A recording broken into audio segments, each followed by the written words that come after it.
today. Paul's not here and there's nothing you can do about it. Grab your blankets. This is ChillPoint.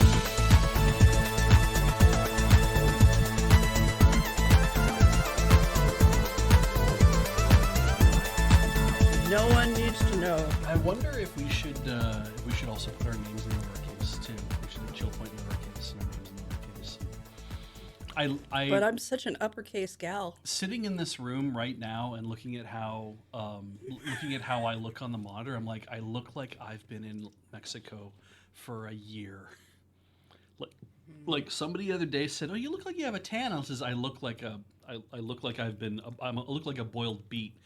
And they're like, no, you look like you have a tan. And I'm like, I don't believe it. And now that I'm looking in the thing, I'm like, oh God, actually, yeah, the sheen of my like silver. Tan, but definitely you've been in the sun. Like the silver really throws a lot of it off, and I'm like, yeah, I look like really baked.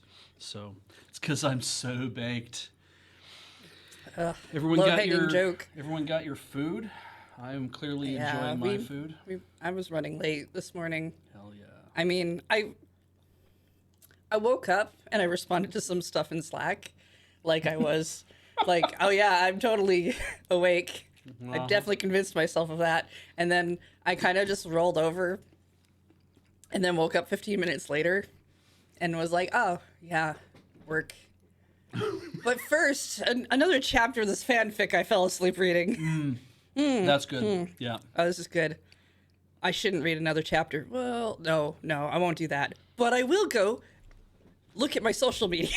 Personally, I'm jealous that you can wake up in the morning and just see things. Oh no, I'm sorry for flaunting It's fine. my eyes at you. I'm glad you're so healthy in so many ways. But yeah, like when I get up in the morning, we're just going to talk about this stuff instead of we have to do nothing but shuck and jive for like 2 hours.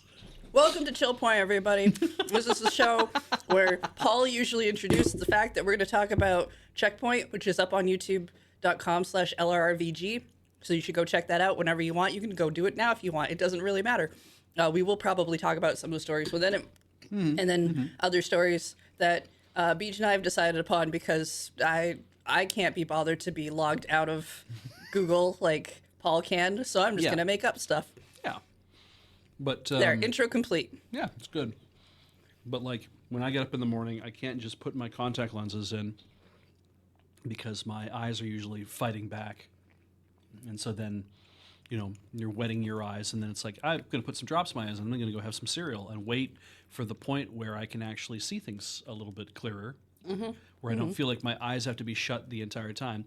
But then I can't overload myself with too much light. So I have to go to the bathroom in the dark.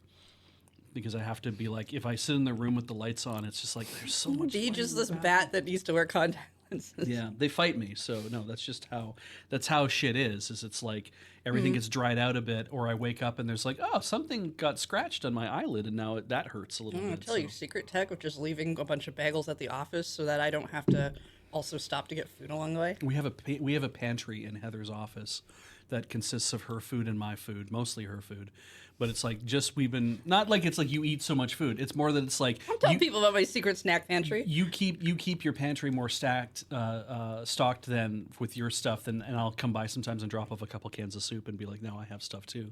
But it's so nice to have that option of just, oh, I want to eat something right now. Do I want to run to the store? It's like, no, I've got a $3 can of home-style chili waiting for me. This is why I can't have a hammock in my office, because I probably would actually just be here all the time.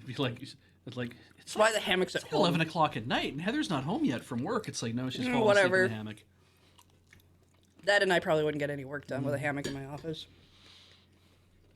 Yeah, if you have a private space for yourself at wherever it is that you work, fill it with food. Because your business, your company, or your job isn't going to fill you with food. They don't give a shit. Fill your own thing with food. Keep yourself fed. You can trade food for sleep. We're going to talk about CheckPoint stories. Oh, I was just going to disagree with you, but yeah, we could talk about CheckPoint stories. What was the first one? I'm just going to bring it up on my phone so I can see. Oh, that's not where it is. Let's bring up some stuff that shouldn't be on my phone. It was the 12th, folks, because today is Friday the 13th. So congratulations. Roadblocks was our first story. Oh, right. Fucking roadblocks. Roblox, not roadblocks. That was Roblox. the name of the episode. So getting to hear a little bit about how, oh my God, it's kind of the depressing part of like, wow, they're still continuing to make a shit ton of money, $1.3 million each among their, on average, their top 1,000 marketplace creators, which means that some people at the top made way more money. Well, but, yeah. But also Roblox is making way more money off on top of that as well, and they want to try to get up to 10% of global gaming because they're already at 3.4% of global gaming according to their own numbers. But also, hey, they're training their AI on everything that you do. Who knows for what purpose? It's always nefarious. Well, yeah, it's the fact that not only are they like usually companies are like, oh, we're training our AI on things. Yeah. They're very explicit. Like, oh, we have all these messages and this voice and this whatever, and I'm like, and you also know that you have a bunch of people who are probably under 13 on your thing. You definitely have people who are under 18. Yeah. There's probably all that's- sorts of money laundering. It I seems don't know that. it seems like you're admitting to, like, you know, we always freak out about when the government has these proposals for not having kids on the internet, Yeah. or restricting the internet in some way. It's usually based around children, which is why we have a bunch of stuff that's like, oh, you can't have an account unless you're 13. Yeah. Click this box. Oh, you have to be doing whatever. YouTube had like a little upset of like, now we have to say that things are made for children or whatever. Mm-hmm. And it's like, this is why. It's this bullshit. It's these people. Mm-hmm. And they're still going to skirt around it. Bagel. Like, the people who come at it with their hearts in the right place, too, where they're like, social media is fucking up our kids. It's like, well, we should ban them. Whoa. Okay. But no, because, well, I mean, you... Okay, we're going to talk about this more because we're going to talk about Discord later today anyway, so I'm not going to get onto that right now. But yeah, so there's...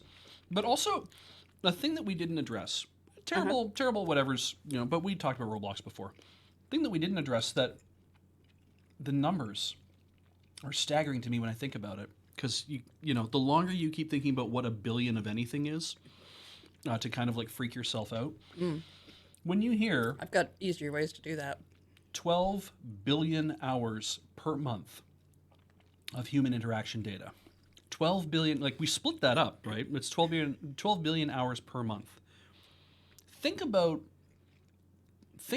the amount of people that you need to have and the amount of hours they need to dump into. Because you can't just be like, oh well, there's Roblox George out there who is somehow able to generate. That's like, no, it's like there's so many people who must be spending so much time. I hate of to a tell month. you this, but I listen to a number of gaming podcasts. I shouldn't end the sentence there. But Yeah. the truth is that there are a few games on Roblox that are incredibly popular. Yeah. In fact, that they have had so many people, like their numbers of somebody's on this game about gardening or whatever is more popular than any game going on right now. Sure. And I know that that's weird to like you and probably a lot of people here at the office who don't play on Roblox because that's not what we want to do. Yeah. And we're horrified by all the things that Roblox does do, but it is a platform that a lot of people are on, that a lot of people do play games on. Like 120 hours, if you spend 120 hours a month playing a game, it would be because it's your favorite game, right? Like you'd be like, because shit, I mean, we played Silksong. You know, we put in a lot of time to play Silksong. I put in 100 hours to play Silksong to I finish can't it. wait till that gets DLC. Yeah, I can't wait either. But I put in 100 hours to play Silksong over the course of about 45 days.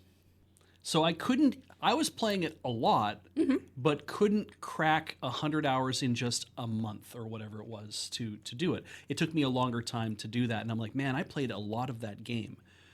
And I'm having to like regress in my head to like, well, what would have been like as a kid when I had kind of like more time of my own to put in front of something where I didn't feel like I had other responsibilities to do, like I have to cook dinner that night or whatever. And I don't know, like it's a weird feeling to be, how would I be a cadre of, I'm just making a guess, of 100 million people being able to put in 120 hours in a month of a single game every month? Did you ever have, when you were young, because I've done this when I was young, like a weekend binge fest? Yeah. Of not just like a Occasionally. game, but like an anime or like Reading a book. Like me and my friends all decided to watch the extended versions of all of the Lord of the Rings movies. You know, like stuff like that, right? We all do that in our youth. Yeah. People do that with video games. Mm-hmm. Like I don't think I really did that with video games too much. I think my longest gaming sessions were maybe like 10 hours in a weekend. Sure. If I had that. But I do know that there are people who are like, "Oh, this new game is out." And somehow by the end of the weekend they literally have put in 70 hours. Yeah. And to think that it's like I can put in 10 hours on a weekend, and there's 4 weekends in a month, so that's 40 hours, and I'm like, you didn't even make it to 120. So it's like you're going to have to put in so much time to reach 120 hours if you assume there's 100 million people in the world playing Roblox who are all working an equal amount. Because this is more like, some people will be doing more, some people will be doing less, obviously, but they're saying they're coming up with 12 billion hours of human interaction every single month. And I'm like, it is a staggering amount of... Would that be weirder to you, less weird or more weird if it was Minecraft?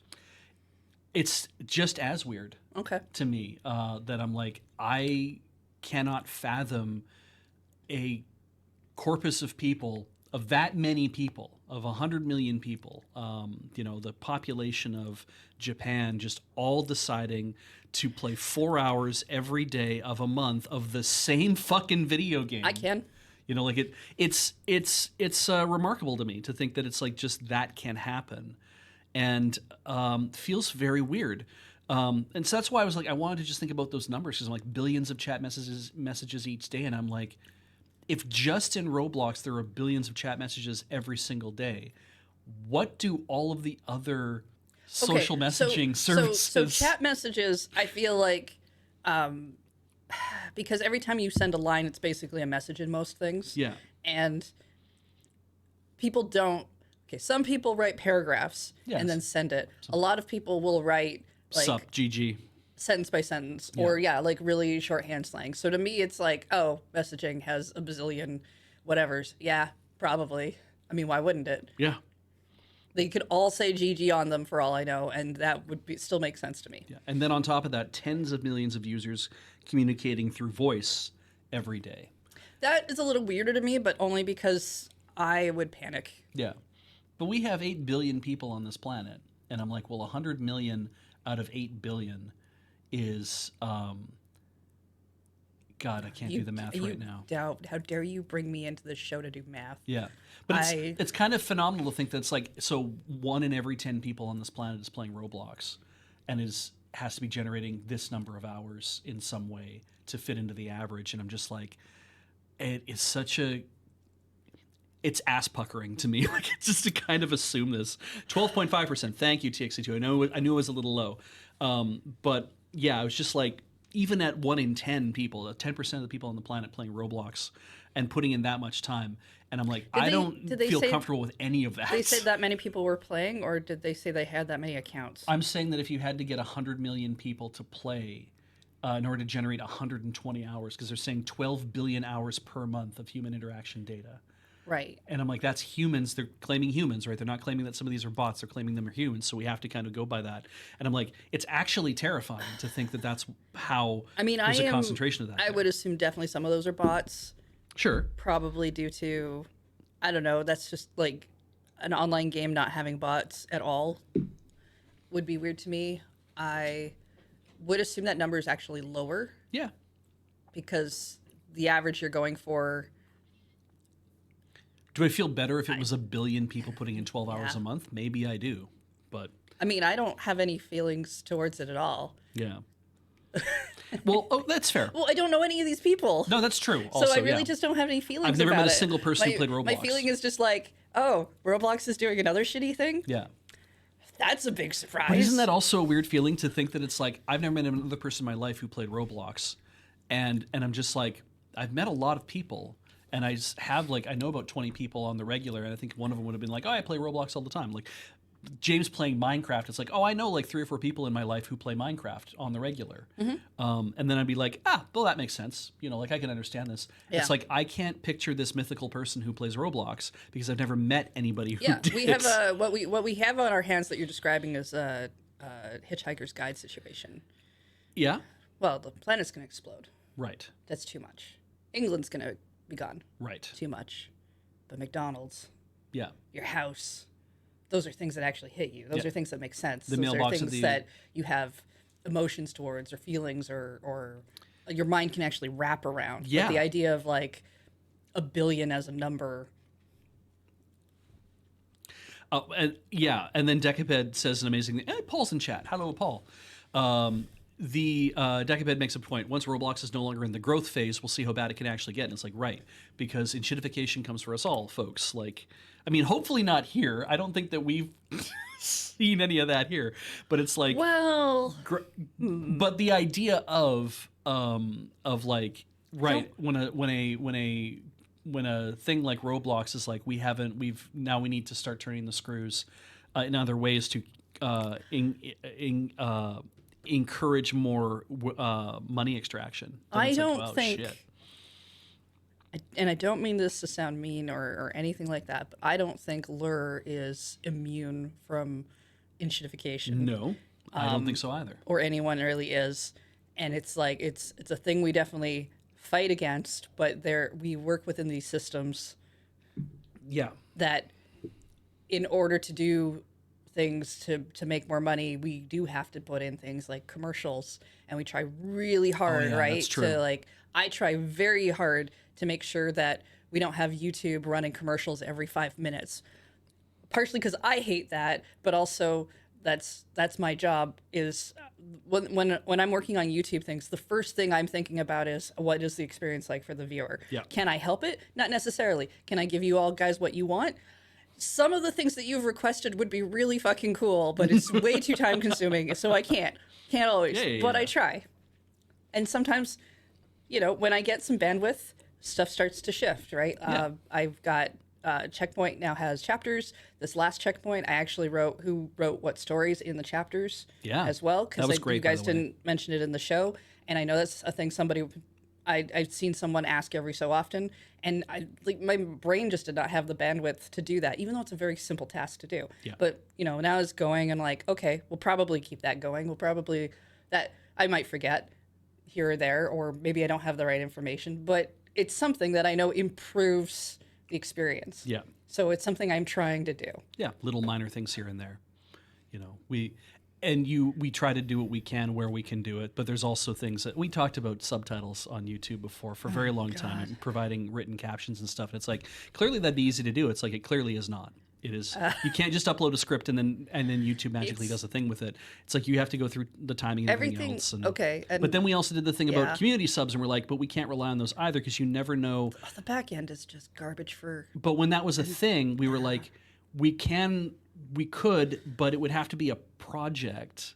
And then you start to talk about what the project would entail and the kind of things that people would have to be involved in. It's like, that takes up so much extra bandwidth to run as a project, and then to have people responsible. It's like, oh no, I don't think we can manage that either. That's not even going over the stuff of like, hey, we have some older stuff that I'd like to try to fix here or there. And it's like, okay, I'll get to it. Like, that's why I keep lists and I keep things. It's all there written out so that when I can, if I can. Yeah. But it's just. Yeah. Oh, God. All the things where you're like, I can see how that would be a net benefit, and yet you can't devote yourself to it, and you feel bad because you're like, I want to make this change, but I also know what it would entail, and it's like that is a change that cannot be made, and you feel bad, but you're like, well, you can only do what you can do, right? So, anyway, It's just more of a. I've seen what you guys have suggested. It doesn't always help. Yeah. It doesn't. It's not always a thing I can do, and I'm not going to respond to them. necessarily, especially if I know I can't do it. Well, because having to 'Cause re-explain it's- yourself it's again and just- again and again. Oh, that's just like being in meetings. Yeah. Next story. Okay, what's next story? Nelson's story about Relooted. Oh yeah. Really cool idea for a game, and I sounds interesting. I hope it's interesting. I haven't checked it out. I don't tend to play anything if it's not on the Switch. So It had it looked like the clip we showed at the beginning of the episode kind of made it look like a runner, but we showed some still pictures later, so yeah. I'm guessing it's just more of a 2D. Nelson did Choosing. mention in his story that the dream of a world where the Benin bronzes are returned to Nigeria, and I know that the British Museum has those, but they don't have all of them because apparently there was a lot of them, right? And I believe the University of Cambridge. In fact, I think I saw a YouTube video about this. I didn't watch it. I just saw the thing like fly by in my recommendeds. But there's a thing saying the University of Cambridge has some, and they are currently in talks to try to repatriate them to Nigeria, or to whomever is should have control of these. Which I thought was a very interesting thing to see that pop up. That I'm like, oh yeah, I only heard about, because I don't know about these things because I can't know about everything. But to find out that this is something that people are paying attention to still and know about, and I'm like, oh, that's kind of cool, and maybe that leads to more people saying it is time to repatriate more of these things out of private collections, university collections. Oh God. We're gonna not show you the mobile. Oh Jesus Christ! We're gonna not show you the mobile ad. Have you not seen mobile ads like that? Where like people do the most terrible things, and then it's like, okay. It's the top farm game. I threw you out of an airplane. An adult man shoved a child out of an airplane, and it was maybe for their own good. Who knows? Yeah, probably. I mean, I'm not gonna have volume playing on this. Yeah. I just want to see what it looks like. Actual trailer, like from one. Like, because this almost looks like, a bit of a rhythm runner from some of the things. Although I don't think it's gonna be. I like that it's like, hey, we're gonna make a. Okay, no, it's more of a 2D platforming. A little bit Mirror's Edge, a little bit Prince of Persia. Well, if you're supposed to plan out and it redoes stuff, that kind of reminds me of Katana Zero. Oh, okay. We also had, what was the game we played on Rhythm Cafe? Aerial something that this kind of reminded me of. Oh yeah, this has definitely got running. There's also there was a heist game recently where you could pick to be a different type of person, and also a I forget what it was called again. The something. I can't remember what it was, but no, very cool. Looks very smooth. I hope it controls very well. We'll see what happens. Yeah, Aerial Knights Never Yield. Thank you. Yes. Yeah, it reminds me a lot of that in its look. I hope it's better. Perspective and environmental presentation reminds me of Shadow Complex. Gunpoint comes to mind. Yeah. No, it's really neat. Reminds me a bit of the Mirror's Edge mobile game. Yeah, Paul? Yeah. Like, it looks neat. I don't know that it's going to be on my list of things to play anytime soon. Yeah. But still. Another Cameron story was about Highguard announcing that they have laid off all but a core group of developers to continue innovating on and supporting the game. That is their quote. And there was a post on LinkedIn by former Wildlight level designer Alex Grainer saying that most of the team had been laid off. And it's Cameron drew a line between, this came out basically 17 days after they said, we've launched the game. And, with all of the hype and hubbub surrounding that, especially because of the announcement of the Game Awards of this is our world premiere. And it's like, wow, we're in this, everyone's taking the same bath again of, you can market this shit as much as you want, but if you're not going to grab people the right way, you're not going to get anywhere. Who cares how good your advertisement during the Super Bowl or whatever is, if it doesn't, if it's all a fluff and no function, then I don't know that this game would have had as much pushback if it had been at any other time of the show. Well, maybe other than the beginning, but you expect stuff at the end to be. There's a certain level of hype, especially since we've had years upon years of presentations doing just one more thing. Yeah. So even when a presentation doesn't do one, I feel kind of mildly like, wait, they're not doing one more thing? Yeah. Like, which is weird, like, because it shouldn't matter. Well, and there's the whole one, if you want to talk about the one more thing idea, that basically other groups might have done this before, I don't know, but the person who kind of like put a pin in that was Steve Jobs during like Definitely, Macworld. that's where the meme of it came from. Yeah, and the idea though was always like when you do one more thing in a presentation, it's the groundbreaking idea. It's the thing that kind of cracks whatever. And when you do a one more thing and then you show off, oh, the interface is now slightly more blue. It's like when you do shit like that, that's losing that's losing the feel of it, obviously. And to be fair, I don't think a lot of presentations are intending to do that as a one more thing moment at the end. But there is this like, okay, you want, when you're doing a presentation that's going to be, especially if it's going to be like 40 minutes long, the first thing has to be strong because you want people to be like, oh, okay, let me see what else is in here. You Right. can let your middle get a little low, but people have the expectation that the last thing you're going to show is going to be the thing that hypes them so hard that they're going to forget the last 30 minutes Yeah. and forgive you for anything that was boring. Which is funny because, like, when I think about the most recent Nintendo Direct, the partner showcase. Okay, partner showcases are... They led with the very best thing in the catalog. Like, when Yeah. they showed off Orbitals, I was like, Orbitals? how am I Orbitals not going to play hot. Orbitals? Yeah. And then everything else in that thing, I was like, I am waiting for the end because maybe That's something why, happens That's and why it doesn't. people are generally pretty let down for partner directs. I mean, they're just kind of... A lot of the time, they are showing you stuff that is getting ported Yeah. to a system. So it's a thing that's been out for a year or two. Yeah. So for a lot of people, that's not exciting. For Like- some people, that's still going to be exciting. Fallout 4 Anniversary Edition coming to the Switch is interesting to me because it means that I can play a Fallout game on the Switch. Eventually, maybe get to the end of Fallout 1 right here, but you know, That's a game that dude really likes yeah, that you talked about. yeah. In fact, That my understanding is that if you play Fallout 4 Anniversary Edition, you have to play as a rando who's bald. exactly. We're going to address some comments regarding this that we've been hearing as well because there have been some comments. So we're going to meet Mamoru Oshii. I was very excited to see that this hit because the moment I saw it's like Mamoru Oshii has played X, I was like, I don't care Whose anything. comments are we commenting on? We're gonna get there. Okay. But to see the thing where it's like there's a bit of a story about Mamoru Oshii. I get to talk about Mamoru Oshii. This will be great. This is exactly my jam. No, I forgot. He's an anime thing, and you're Yep. gonna be about. Okay. Yeah. So I I'm gonna. signed on for this. I knew this was gonna happen. Yeah, this is gonna be the thing.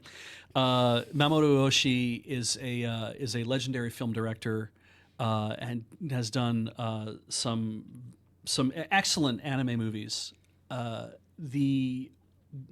He also did a presentation. He did up a pavilion presentation thing at the Osaka World Expo that I was unable to get us tickets to when we went. Oh, Yeah, but I was trying to Right. get us in there, I think. No, wait, I might be thinking of Shoji Kawamori. I think. Yeah. Yeah, no, I think it might it's have been the other Shoji one. I Kawamori's, think, yeah. Yeah. We I tried to think get him to see I think that. you're mixing up your. Yeah. So, but yeah, of things that he's done, the kind of like the major touch points that I wanted to put on was, hey, yeah, this is the guy who directed Angel's Egg. Funny thing about that, he had an idea to do a Lupin the Third movie. Okay. He came up with a pitch. He pitched it, And then he got Angel's Egg. and the team said, "There's no way in hell we can make that movie. It doesn't make any fucking sense." And so, and for Lupin, right? Like it's not a Lupin movie. I don't know what the fuck he pitched, but this doesn't work as a Lupin movie. And so he went away and took most of it and turned it into Angel's Egg. And I can't imagine, like it's like Jodorowsky's Dune, right? It's like somebody needs to make a documentary that shows what the original Lupin pitch was that has anything to do with Angel's Egg, because I was like, I cannot fathom. And I've only ever seen like a couple clips of Angel's Egg, and I know the discourse around it. It is like a very symbolic movie. Yeah, I Like, mean, I've never seen it, but I know of it Yeah. because I I don't think you can be as deep into anime Yeah. at all and not know. You're going to know about it, at least. Have heard about it. People are going to say, well, you want to watch Angel's Egg? And they usually mean it like a joke because nobody really can get a copy or want to watch it. Well, they're doing a 4K remaster of it this year. And I'm kind of like, shit, okay, I'm in. I want my first view to be the 4K remaster. I cannot wait. I hope it's not an AI upscale. Like, I hope it's a proper, like, we got some great things and we're restoring it because that's what you want to do with something like that. It could be for that time period. I also mentioned, though, Urusei Yatsura 2, Beautiful Dreamer. He directed the first movie as well. I watched the second movie at an Animathon, like Animathon 4, I think, and I'd never seen Urusei Yatsura before, and I was just kind of blown away by this movie starts, and it is crazy-ass comedy at the beginning, and I'm like, I didn't know that's what this series was like, and then it got very fun and dreamlike in the middle, and I was and towards the end, and I'm like, oh, this is wild, like this is just, what a cool thing. I'm going to label this episode Beej's Anime Roundup. Yeah. And so then and then I think, I don't know if in the same weekend I watched it or not. It would have been really funny if I watched 2 Oshi movies in the same weekend. But so Beautiful Dreamer is a really good movie. And if you haven't seen Urusei Yatsura, you kind of don't need to understand in order to watch that. So go track down a copy of that and watch that. But people know of that movie at least, right? And then, of course, then it was like, or this, Ghost in the Shell, which it itself... Ghost in the Shell 2: Innocence is getting a remaster. Did you do all Ghost in the Shell? He did not. Okay, so just Yeah. So the I'm gonna forget the guy who did it because I said Shoji Kawamori, and that's completely taken it out of my brain. Who actually is the person who did Ghost in the Shell?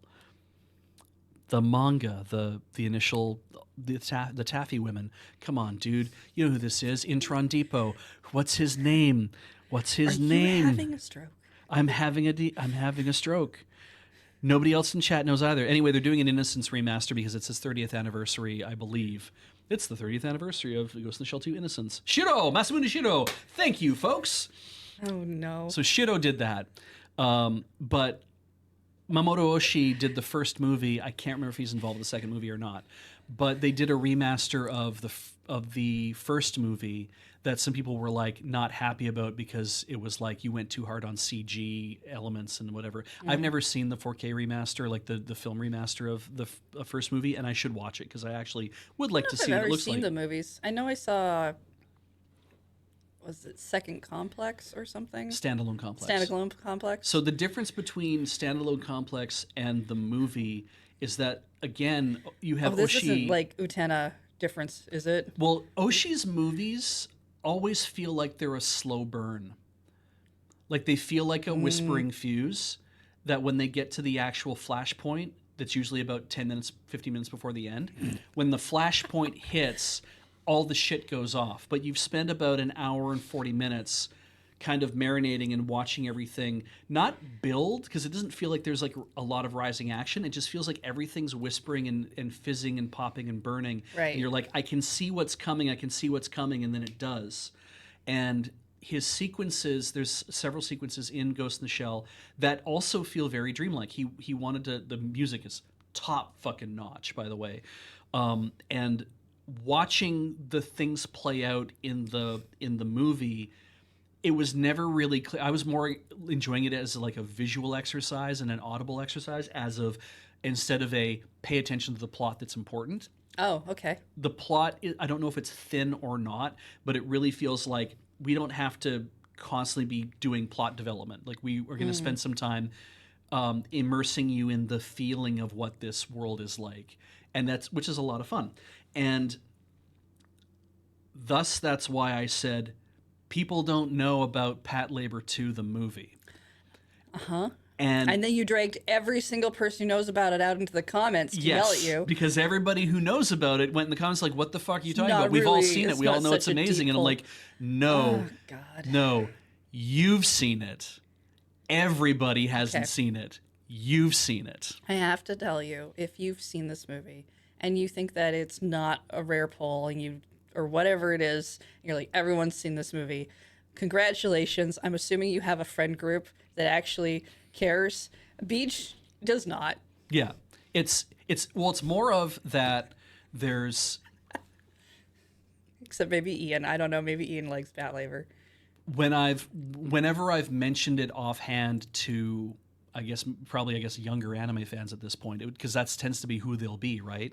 And I don't mean like 10-year-olds. I mean like, even people who are like 30. But it's like you mentioned Pat Labor 2 to them, and they're like, "You're talking about what?" And I'm like, "Pat Labor. It was an OVA series that was long, and it was a TV series that went on for a while too. And it had 3 movies, and it had a live action reboot, and it had like all the things that you say about the series should be like, well, we would have heard of it because it went on for a while, and there's a large body of work surrounding Pat Labor, so somebody should have heard of it at some point and had maybe an understanding of what it is because they made so much of it. But that isn't what happens. Is that even something that is a large thing? Fucking Urusei Yatsura has 200 episodes and 6 movies, and then they did a remake of it on top of that, right? So it's like all of these things, no matter how big and how large your corpus of work, does not necessarily mean that people are going to have seen it. And that's the frustration to me, is I'm like, but this is a really good movie, and they were playing it like every 6 weeks or 8 weeks on fucking Teletoon or Space Channel or whatever in Canada, because they had all those manga Which movies. honestly says that it should have been seen by a lot of people. You'd think that there'd be more people, and it's like, no, it was people my age who saw it in their 20s, and they're like, this is amazing, and then other people didn't see it, and I feel like, oh, you're missing out, because you're like, well, I watched Ghost in the Shell. I'm like, yes, but also you should watch both Pat Labor movies. I don't like Pat Labor, though. I totally disagree. Yeah. Did you watch the movies? I don't know what you forced me to watch. I didn't. I think we tried to watch the TV series because it's way more comedic. But the movies are not comedies. The movies are dramas, and they work really well. And they're appropriately political. Just don't care. And there's people in chat right now bringing up Sword Art Online, and I'm kind of like, yeah, I've never watched Sword Art Online. I like Ghost in the Shell. I never cared about much either when it was running in Anime Club. Ingram. But I did watch some of it. I didn't think it was bad or anything. I just knew it wasn't. I just knew I didn't care. Mm-hmm. I might care more now because my tastes have changed. I'm a little bit more like open to watching stuff that's a little more long form than what I was more interested in at the time. But I just and part of it is it's sci-fi. Sci-fi is not a genre of thing that I care much for. Right. And that's not to say I don't like some sci-fi. I quite like Star Trek, and I hate Star Wars, but that's due to your upbringing. She had a friend who was so into Star Wars that they watched it every day for a summer break. It was so awful. When you were like 8 years old or some shit. Yeah, something like that. Mm-hmm. But it's just kind of. And you think I'm making that up, but it's like, no, it was every day. He was so obsessed with watching that VHS tape we had. He was so obsessed with it, my mom lent it out to someone so that she didn't have to hear it. But it's. I don't know. I've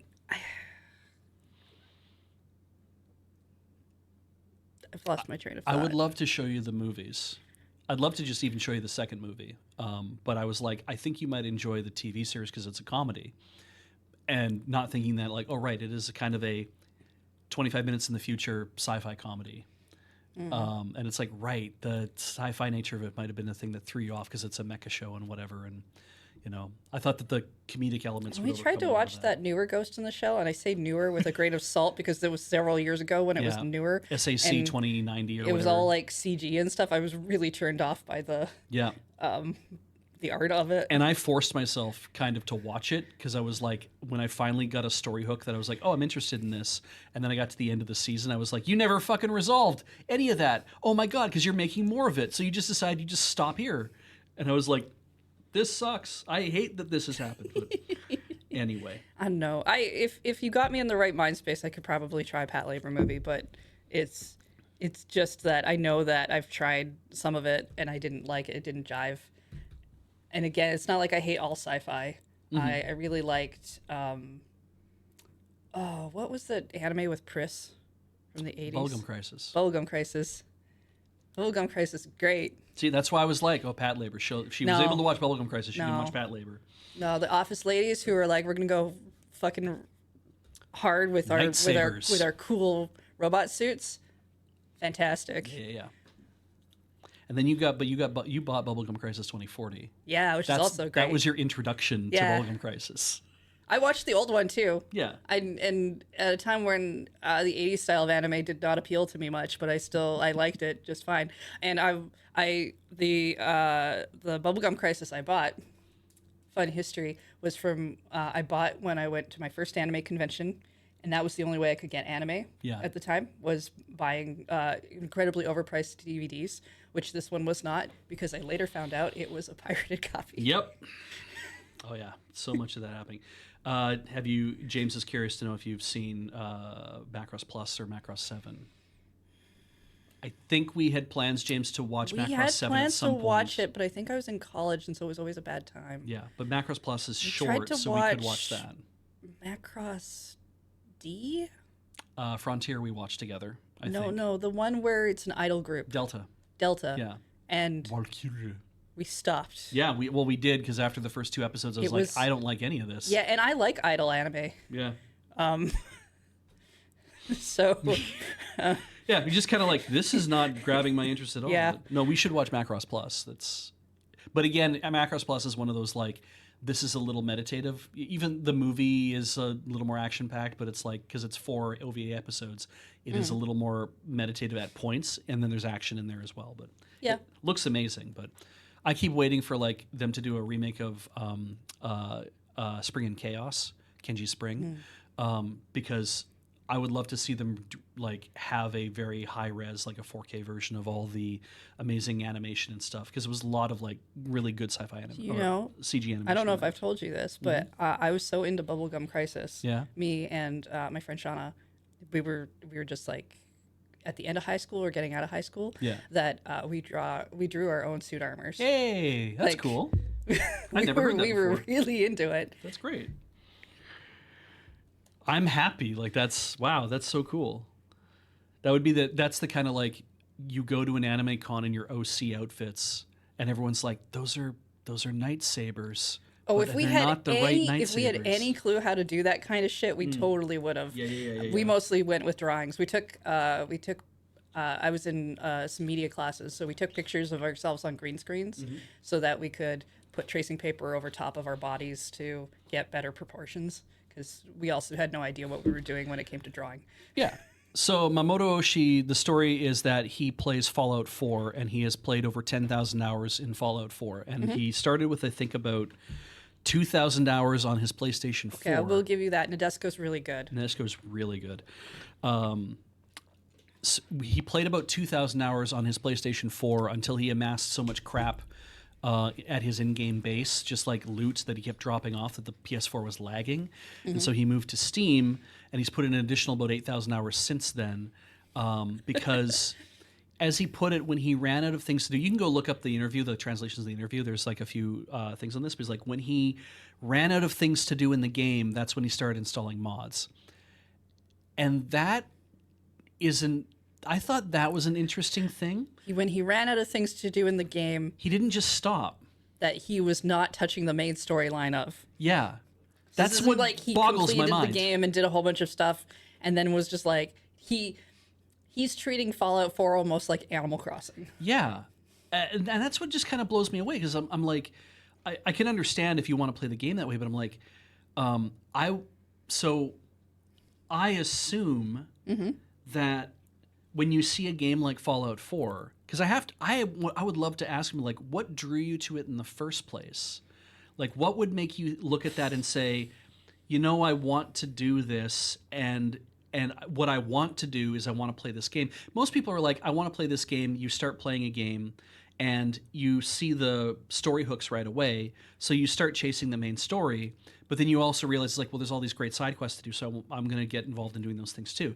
He's saying he's not touching the main quest line. I'm going to assume aesthetic or just dystopian future style thing. There's something about that post-apocalypse that must have been really appealing, right? Yeah. And so I wonder, like, I'd love to know more about, like, when you started, did you immediately know, like, I just like kind of wandering around and you just dropped the idea of following the main quest altogether, or did you do some of it and then maybe restarted your game because you're like, actually I want to try that again, or I want to do something different? or and then you just stop thinking about the main quest line whatsoever. Like, I want to know at what point everything started to change for you. Because 10,000 hours in a game and then saying, oh, I've run out of stuff to do. So in the middle of that and saying, I'll just keep installing mods until I start building out more things for me to be involved with. And then at that point, you're right, it's Animal Crossing. Yeah. It's just, I'm going to come back to this thing every day and put in a few hours while I try to do X thing. Personally, I think he's playing that game the perfect way. And I have no interest in Fallout 4 or how people play it, but if that's what makes you happy and you want to put 10,000 hours, I'm like, heck yeah. You're playing it perfectly. Yeah. Account Made for Ants says, this reminds me of Terry Pratchett playing a bunch of Elder Scrolls Oblivion and just wandering about to get a feel for the world.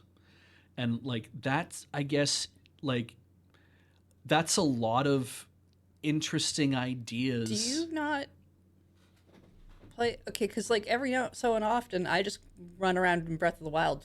Sure. Not doing anything. I don't. Because it's fun. Like, when I finish the game, I'm done being there. There's a switch in my brain that turns off. Like when I'm playing Yakuza and stuff, right? It's like run around and do as much as you can. That accomplish check mark shit. Like get as much check mark shit as you can done. I have games that when I'm done because there really is nothing to do in them and you can't just wander around. But I find in like open world games or even there's games that if I see other people playing, I immediately I feel like I have to go play again. And that's just, I'm going to go play 20 minutes of this thing.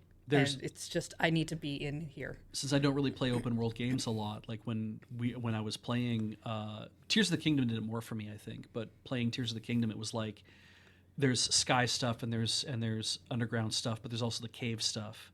Mm-hmm. And I felt more into the world because I had spent a lot of time in Breath of the Wild exploring that world and realizing that when I came back to the same overworld and being like, oh, I'm just going to run around the same overworld, but then you're like, oh, but there's caves I haven't discovered yet. And you go to certain areas, you're like, have I ever been here before? And you look at what you did in Breath of the Wild and you're like, I have been here before, but I ran at it at a different angle and I was just running through it. But now I'm running looking for a cave and I'm spending a lot more time in an area and I'm realizing, I'm like, I never actually spent time and took in what this place looked like. And I felt like you don't pay attention to the thing if it's not involved with a task.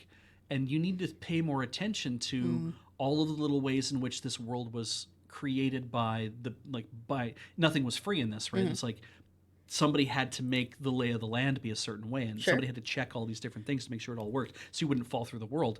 And I'm like, right, I don't think about appreciating the thing where I'm standing and seeing the thing that's going on. Like when we were in Okinawa back in April of last year and I stood in the water, I was making a conscious effort to be like, what am I seeing and what am I doing and what is happening to me right now? And what I remember is staring at my feet in the water. And I remember like the island that was over in the other area, right? Yeah, the mysterious island. Mysterious island, right? And I'm like, I remember that. And I remember turning around and seeing you holding all of my stuff, including my shoes and whatnot, because I wasn't going to hold them while I was in the water. So you were holding that stuff for me. I'm like, these are the three things I remember is looking at my own feet in the sand in the very shallow water, looking at that thing, and then seeing you. And I'm like, those are the things that clicked. Those are the memories that I held. The horizon or like looking out into whatever, like the things that people capture on like video camera and stuff to be like, this is what it all looks like. It's like, I don't remember any of that. I invent it. I create what I think it must have looked like in my head more than remember it. Do you do anything that's sandboxy? Like, are you a person who can just lay on the ground, look up at the sky? No. Yeah, okay. I think this is all just a way that your brain works completely differently, which is fine. But I have to devise myself a task. I'm not sure I can give you an example that would make it relatable. Yeah. When people have said before, they're like, I'm not a person who can like, there's people who can't like create an image in their own heads. Yeah. They're like, if you say apple to them, all they see is like the word apple or something, right? Or they might see like a red circle, but they're like, I can't make an image into something. And I'm like, am I like that? And I'll concentrate for a second and be like, that's an apple. And I'm like, wait, did I actually really do that? Did I actually make an apple in my head? Or did I convince myself that I was able to do it? And it's those kind of things where I'm like, God, Christ, I can't even trust my own brain to make me do the thing or not. I'm sure that I saw an apple in my head when I closed my eyes. I'm sure that I saw a pink elephant just now in my head. But I didn't see a pink elephant I created. I saw a fucking pink elephant from Dumbo. And I'm like, so what am I actually doing? Like, what's actually going on up here? And, can I just know what's wrong with me? Anyway, then we talked about cribbage with grandpas. Okay, yeah, that's a real game. That's why I left in that bit at the end where Graham's like, "Wait, that game is real." Yeah. Because it's a fun little game. It was a couple of dollars. It's made by a couple of people in Vancouver. Somebody suggested it on the VOD for when we were playing cribbage, which is how I found it. Yeah. But yeah, it's got no ads. It's just a very simple game. I really love that it doesn't have like, oh, you better play 5 games today and like all of those things that are meant to make you come back. Yeah. And I don't play it like every day, but when I'm like, man, I do need something to do, it is the game I play, and I really like it because it's as you're playing, you get to customize a grandpa, which is fun. Yep. And you can have a few of them, so you can play on different rounds. But and you can give them different personalities. You can give them personalities and different and stuff. Skill level. But as you're going along, because I'm still trying to get my mind around the idea of certain math for scoring, if I don't pick the score that is fully there, the game will stop me and be like, "You're missing something, though." Yeah. So it forces me to look harder. You missed a 15 or something. And you can get Grandpa to tell you what you're missing. Yeah. If you just can't see it. But also if you're it's very gentle in that way. And I like the fact that it's like if you just kind of hold on your cards that you haven't scored yet, and you're just kind of waiting there for like a few seconds, eventually he'll go, do you want an old cribbage master to help you figure out what you scored? Oh yeah, and you can tell them to tell you jokes and stuff, and it's like they're really dumb jokes. But what I love about the fact that it's like he'll get involved is you can say sure or you can say no. Because sometimes what I'll do is I'll be scoring my crib because I'll be like, what is this random assortment of cards? And I kind of scoring my crib and I'm like, okay, I got 15-4 here and surely there's something else. He's like, do you want me to help you score? I'm like, sure. And he's like, you have nothing left to score. And I'm like, good. I know what I'm doing. Like it will ask you even if there's like nothing left to score so that it doesn't make you feel like, oh, you did score everything and we'll just move on with our lives. It's like, no. He'll still ask because he's like, do you feel confident in what you've come up with or do you need help? It doesn't affect your score in any way. Yeah. It's just fun. This is also a way I really like learning how to play games. I used to do this. Magic the Gathering used to have an app where you would just play games against computer opponents, essentially. And I would play that to learn the rules because it gives me the time to sit there and process what I'm trying to do with a computer that's not going to let me do the wrong thing. Yeah. For one. But also, I don't have another person sitting across from me where I'm going to suddenly start panicking that I'm not playing fast enough or I'm not doing the right thing, even though that person's probably does not care. They may even know that I'm there for that, and, sure. and they're going to be patient. But my brain is going to be like, I'm fucking it up, and then I'm not really focused on learning that way, and then I absorb rules better that way. Yeah, I think it was called Duels of the Planeswalkers. That sounds about right. I used to play it every so often just to refresh myself on the rules on the iPad. Yeah. So, as a means of teaching yourself cribbage, if you have, I don't know if it's iOS and Android and like other things, but from the comments I saw, it looks like it might have been on Android at some point. Okay. But it's not now, or at least it doesn't seem like it's on there now. It's on iOS for sure. The Maricat looks like they posted the link to it. So if you go check out their website, I'm sure it will just tell you, but it is a great way to learn, and it is actually a really chill way to come at cribbage. And like, I think cribbage is fun. Site says they're on both. All right. Nice. Though that's funny because that kind of dovetails into here we are like pitching, doing a free ad, an unpaid ad for a game we liked. Well, that just happens sometimes, right? Like it's like we do that all the time when we talk about games we like, things that we're playing or things that we like. But I had a moment where I get emails all the time because for send codes, right? I get emails all the time from because we're on a lot of promo lists, and it completely clogs the inbox, and it's a pain in the ass that it all shows up. I'm glad we have an outlet for some of this stuff now, though, which is very fun. And the other day, I got an email from a promo company saying, "Hey, this game is now on Steam or whatever else, and they're doing promo Sure. for it. It's for Dig Dig Drill, which is that drilling game that I have on iOS that I played to. Oh, I put in right. You put hours in and hours so into much that time game. into that. It's very there's a lot of depth to like crafting your drills and stuff. And very fun stuff to do, and I put so much time and effort into that, and I haven't played it much recently because I think I've just kind of like satisfied the digging aspect of it. But it was like to see the person who's developing it have a promo company being like, "Hey, we're doing a promo for this, and if you want a code for this on X platform, I think it was probably Steam or something, you can get that if you want to." And I was like, "Man, do I do Dig Dig Drill for like send codes?" I'm like, I've played so much of it that I would be the worst person because it'd be like, "Oh, everything's starting from scratch," and it sucks that it feels like I'm starting from scratch. But it's such a fun game, and I was telling people about it like several desert buses ago, and then on like a later desert bus, he was like, "Hey, what was that game you pitched last year about?" When I'm like, "What? When I did what?" Like I did what for you? And it's like, "Yeah, you said there's this awesome game that you play and whatever." And it was like a digging game. It was, "Oh, Dig Dig Drill." Yeah, no, I still play that game, and then I haven't played it recently, but I just love that I saw that show up in my email, and I'm like, "Oh, this guy is doing it now." And Do maybe you replay games at all? I like going back to I don't know, like A like Link to the Past, or I'm oh. like, do you replay games at all? It's funny you mentioned Link to the Past. It's probably one of the only games that I did replay after I beat it because I thought I could get my deaths down because I didn't know it counted deaths. Oh, I was like, I okay. thought I could go back and get my deaths down, and I did. And I think I triple zeroed it once, but I think I only replayed it like 2 or 3 times. But that's back in an era, of course, where it's like if I want to play a new video game, I have to either buy a new video game or I have to pony up the $5 to go Yeah, play yeah, it. So I get that.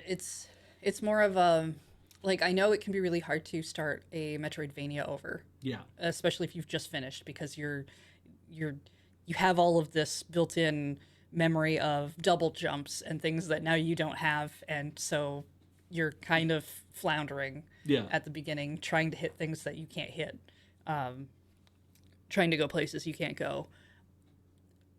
And I know for you, something as big as like Breath of the Wild, you would never want to start over no, because you've put so much time into it. yeah. That's not really where you want to go. But it's just more of a. So my when I bring up like A Link to the Past, it's more like, okay, well, shorter games though, things you might want to re-experience, like in the same vein that you might want to reread a book. Right. There are very few books I've reread as well. Yeah, I mean, comic books are things that I would reread, just because it's like they're fun. So you read the same thing over and over, and you remember the story. All a bunch of Archie comics, right? But like, yeah, when I think back on stuff that I would play over and over, like when I beat Star Fox for the Super Nintendo, then it's like, well, I want to try one of the other routes because it's got different levels, right? You don't just play it on a harder setting. You're basically picking a new route that has new levels in it, and then never doing that well on them. It's like I'm just not that good at the game. Snow Cookies rereads chapters rather than whole books. That's a pretty good. Interesting. That's a pretty good thing to go with. I reread all of Terry Pratchett because I realized that again the body of work is so extensive, and I enjoyed so many of the stories, and I realized that I read them a lot on ebooks back like a long time ago, and I realized that I was reading them and absorbing them and then forgetting them. Like I'd read an entire book, and then 3 books later, I would have forgotten what happened in the previous book, or not previous book, but the book 3 books ago, right? Okay. And so rereading them now, I'm refamiliarizing with a lot of the stuff. But like frickin' Small Gods, no, Pyramids, I completely forgot about. But also, Pyramids I remembered pretty Yeah. well because of how weird it was. yeah, Thief of Time, I don't remember anything about at all. But the one where it's the monk, and I think it's Offler the crocodile god or whatever. Like where he discovers like a god that's no, it's the god that's a turtle or something like that. But it's he's got like no power or whatever. But That is Small Gods. is that Small Gods? That's Small Gods. Good, thank you. I couldn't remember if that was Small Gods or not, but it's like Om. That's it, right, with Om. And I think what kind of locked in Small Gods for me ultimately is when I realized that this was all taking place like probably 2,000 or 3,000 years before whatever has been going on in the rest of the world. You could make the argument that this was happening like 1,000 years before what was happening in like the rest of Discworld. I don't know if that's true or not, but you could make an argument because you realize it's like this entire story is only happening in this one area, and it's happening completely disconnected from anything happening in the rest of the world. Is this actually happening 1,000 years ago? Is it happening 10 years ago? Is it happening 1,000 years in the future? It's kind of weird to think that it's like where does this fit into a timeline? I don't know if what he did is if Terry Pratchett wrote like this is a history novel this is like a historical fiction of my fictional world, and I'm like I don't know if that's true or not. I'm not going to look it up. I'm not going to look up discussions about it. I don't really care. I just like the feeling of that could be true. Who knows? So Yeah. yeah. I mean, it's not like I reread or replay or rewatch everything, but I know that I have games that I replay parts of, or books that I'll reread, or a lot of TV shows I'll just go on rewatches, especially if I'm feeling really bad. Like I need a thing I already know the answers to. Right. I need to rewatch a thing it's a comfort watch. Or it's just a thing I like so much that it's like, oh, it's been 2 years. I'm going to rewatch that, and maybe I'll see something I didn't see last time. It has probably been about over a year since my last Sneakers rewatch. So yeah, I get you. Okay, good. I do understand. Because sometimes I feel like nobody else in this office does any of that, and it's annoying for me. I think this is funny because James in chat. But by the way, Radio Wasabi's a old friend of mine from back in Edmonton. We were in university and anime club together. So mentioned I could always rewatch any episode of Next Generation at any time, no matter what. And I'm like, the problem for me, I think, like in the modern world, is that I could too. I have it all on my Plex. I could watch it at any time that I wanted to. I could watch any episode of whatever. And I realized I'm like, because I could watch it at any time, it's not just on. And we used to sit down and just turn the TV on and be like, what's on? And then you'd be like, oh, TNG's in syndication. I love this episode. I'm going to watch it again. We used to be able to do that because we're like, you only had 8 choices, you right? You still do that, kind of. You do it with shorts on YouTube. I've seen you go onto YouTube and just start watching clips of a show. Oh, yeah. As if, and it mystifies me because I'm just like, man, you should just really rewatch the show. Yeah. Because clearly it looks like you want to rewatch the show, but you only want to watch like 3 minutes, but you're going to be here for like 3 hours. You could watch 6 episodes of this thing. I could just go watch it, and probably have a better time than what you're doing right now. Yeah. It's true. Like the YouTube is fucking up my is fucking up my media consumption. And people out there have been like, don't use the word consume when it comes to media because you're just kind of setting yourself up for like I'm just putting gruel in my mouth and eating whatever's in front of me, and it's kind of like you're just consuming. I'm like, it's hard because we don't have a lot of other great words for it, but like when because you want to make it very general, but it's like, yeah, I'll sit down to like watch a stand-up performance and realize I don't have to watch what the person's doing, so I'll get my phone out and I'll play Cribbage with Grandpas, or I'll play Threes, or whatever. That's why I listen to audiobooks. Yeah, and I just realized I'm like, oh, I'm second screening, and I hate that I'm second screening because I should actually feel like I should have my attention up there and watching what's going on, and there are some things I have to do that for, and there's some things where I don't. But occasionally I've tried tuning in. I watched an episode of an anime the other day where I second screened, and I'm like, I don't speak Japanese well enough to understand what's going on. You're not watching that. I'm not watching that show. I'm listening to it happening and keep glancing up at the subtitle and going back to playing Threes and keep doing this over and over. And I'm like, I might have a problem. And I didn't like the way it felt. So, yeah, we'll see. Yeah. Speaking of not liking the way things feel. Yeah, I try not to second screen too much unless it's I can only do that with shows that are in English, and to be honest, they're really crappy shows. Yeah. But that's the point. Yeah. That's fair. If I put on an audiobook while depending on what I'm actually trying to work on, I'm not listening to the audiobook or the podcast or whatever. Yeah. Those are things I have to be doing laundry or chores or something where Not I have engaging your language center a twice? yeah, I have a physical thing going on. Yeah, I had this problem in school when I was doing all the costuming stuff because I can sew and do things, Yeah. but because I was trying to learn new things while listening to stuff, I realized I wasn't paying attention to anything I was actually listening to. Right. And yeah, I had to find other things to do. It's funny because like when I knowing a little bit about how the brain works, and it's like, yeah, you can engage your language center, and that's great. But if you're trying to pay attention to what's happening and you're trying to gain understanding, it's like you can't engage your language center on two things at the same time because you probably won't. You can let it all go by, but it's like if I'm trying to read Twitter while listening to you talk, I can't do it. But I can play threes and listen to you talk because I'm like it's two different, completely different things. The way I see it is, if you think of it as you need to have a certain percentage of your attention going in order to keep yourself involved. Right. And so you're watching this anime, but now you're suddenly playing threes, which means you're not really watching the anime. And I'm like, I don't know why you're watching that show at all Right. at that point, because you're not paying attention to it at all. If you were watching a comedian, Yeah. and you're like, oh, but I don't Need to see them do it. I don't need to see them do it, but I need just a little bit more. It's not hitting this percentage of my brain use Yeah. for me to sit here and pay attention. Then I'm like, yeah, the second screening kind of makes sense because it's allowing you to keep that focus. Yeah. But you have to watch how it's doing it. Like, because at that point you're really just playing threes and you're letting sound fill up the rest of what's going on in your brain, but you're not paying attention to that at all. Yeah. So your second screen content is now your main screen content. Yeah. Yeah. Yeah.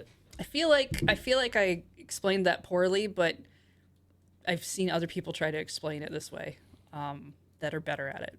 Yeah. Our coming up was how Time Magazine has special edition covers for Pokemon because it's the 30th anniversary. They've been doing Pokemon covers for like Longer than that. for over a year Yeah. or two now. But this is my opportunity to make the joke about Mon of the Year instead of Man of the Year, instead of Person of the Year, and being, oh, but it's you. You know, 'Cause I because that think- one year they did that. I think their first ones were because they were just doing like a regular Pokemon, let's tell you about Pokemon stuff. And they had like Pikachu and I think Mewtwo or something. And then they had some starters. Saw Bulbasaur show up one time. I think all the three starters got their own covers at one point. Yeah, for Gen and 1. then I know I saw Gengar on one. And I only say that because I like Gengar, so I noticed it in the store. Yeah. And it was really weird because it was like, oh, in some aspects I was like, oh, that's cool. And in some aspects I was like, what a weird thing for I know comics have alternate covers. Yes. When they come out, they'll have like maybe a special edition cover or a specific thing, and I can get the idea of like, oh, you want to get a specific cover for a comic book. Yeah. Or I know some books come out with different variety of covers depending on the edition, and that's going to sit on your shelf. So I totally get doing that, but it just feels weird to me to watch Time Magazine have so many different Pokemon covers, even though I'm like, it kind of makes sense, but it's also weird. It doesn't sit right with me in the same way.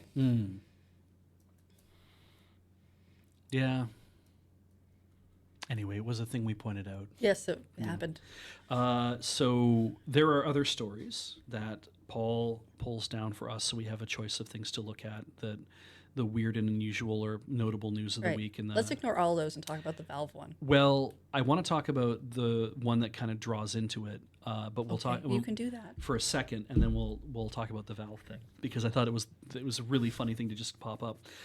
So Discord will soon require age verification for full access, and that's one of those things where the Loading Ready Run Discord nobody's that concerned about because we're a community Discord anyway.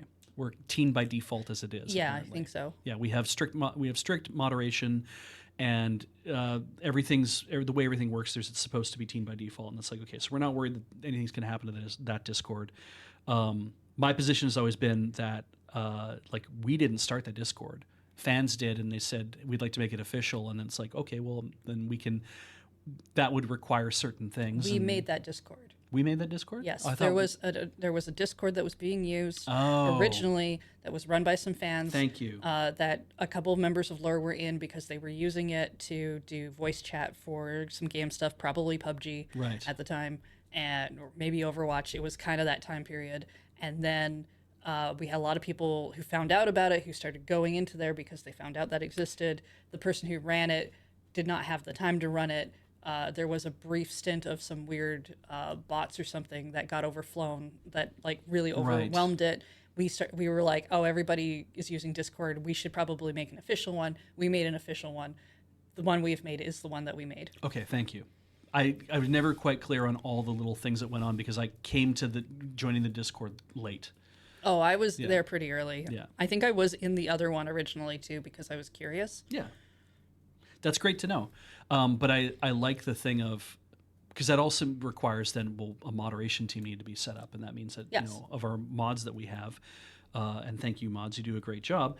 The bunch of people that get spun up into being moderators there too, that's a community, that's a burden on the community that they're willing to take on and enact. I'm getting too warm in this thing. Technically, I started the anime channel Hey, nice. in our Discord back before we had rules about anything because none of us knew what we were doing, and I was just like, we should have an anime channel. I am on other Discords that have not safe for work channels, or are just like everything is not safe for work, and that's kind of, we just assume that you just like, but keep it like, don't go fucking nuts. Like there's different Discords have different ways they want to run stuff.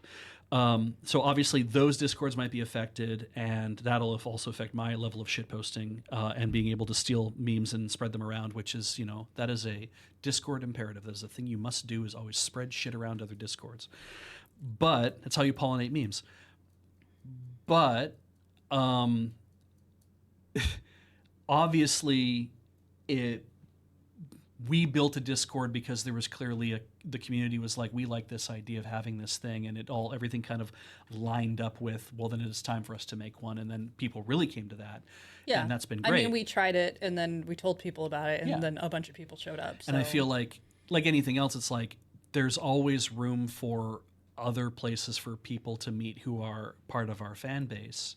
And if people are saying we want to be here now, or we want to do something different, it's like, it's always worth talking and pointing that out and doing those kind of things. And if there turns out to be the network effect of people wanting to be in a different place on a different platform, it's like, well, people are in different places. Like, Yeah. I know that there's technically a Loading Ready Run fan Reddit. yeah. And there's Not like a ton that goes on there. There's some posts that happen. I go snoop out on it every so often, but I don't want to sign up for Reddit. So we know there's people here who hang out on Twitch chat here all day as their option of involving themselves with social media. That's where they like to hang out. So it's like, that is another thing. there's probably some other little group forum things in other places that are meant for other things that Tex and Reverend setting up kind.social as a Mastodon instance, and us saying, well, we'll go there, and people saying, oh, that gives me a place to feel like I might, have a lot of people that I would know, and that's cool too. So yeah, as any of these things kind of get rolling and run up, it's like you can always be a part of any of those things that you want to. And I mean, what was if people start the, migrating away from Discord because of this, it's like we'll figure something out. Is right? Desert Bus Survivor Chat still a thing? I have no idea. Because I know that was a thing for years, and I would go jump in there for a while every so often. It's been a while. Yeah. So I don't know if it's still running because I don't. But again, people, it sure is great, awesome. I'm good. I'm glad to hear that. But community gathering, like based on a fan base or based on a shared interest or whatever, obviously feels like that's going to be the, I was saying to Heather, I'm like, that feels like the future. I said that to her last night, and you said to me, no, that's always been how it's been. Yes. This recent slate of widespread, like Twitter being like, hey, it's the whole fucking fire hose that you can have access to, and it's everybody's social media talking to everybody. It's like that is a recent thing that has started and has gotten out of control. The thing you're talking about of small groups of people or even just larger groups of people becoming fan groups or being together has always been a thing. It's been the thing since I first stepped on the internet. Yeah. But my feeling was like, the way that people have approached social media is to be like, how much bigger and fatter and network effecty can we make it? Drag everybody onto our platform. Everybody is here, and then everybody can interact with everybody. And it's kind of like, that was that has been the bad idea. What you want to do is provide the places for people to have smaller interactions and smaller communities, because that's how you can build a group of friends. Is so you kind of get to know a smaller group of people. So, and again, I feel like it's weird that anyone goes onto any kind of social media platform that has the fire hose option and they actually read the fire hose option. Yes. That has never made sense to me. Yeah. I even when I was on Twitter, the Everything app, or and now I'm on Blue Sky or any of the other ones that I've ever been on, I do not go and look at the main feed like that. To me, that doesn't make any sense. I follow people. I find out that they're there. I read the stuff that they write in the same way that I wouldn't read the entire internet. I would follow certain blogs. Yeah. Like, so I don't like, I just don't understand that mindset.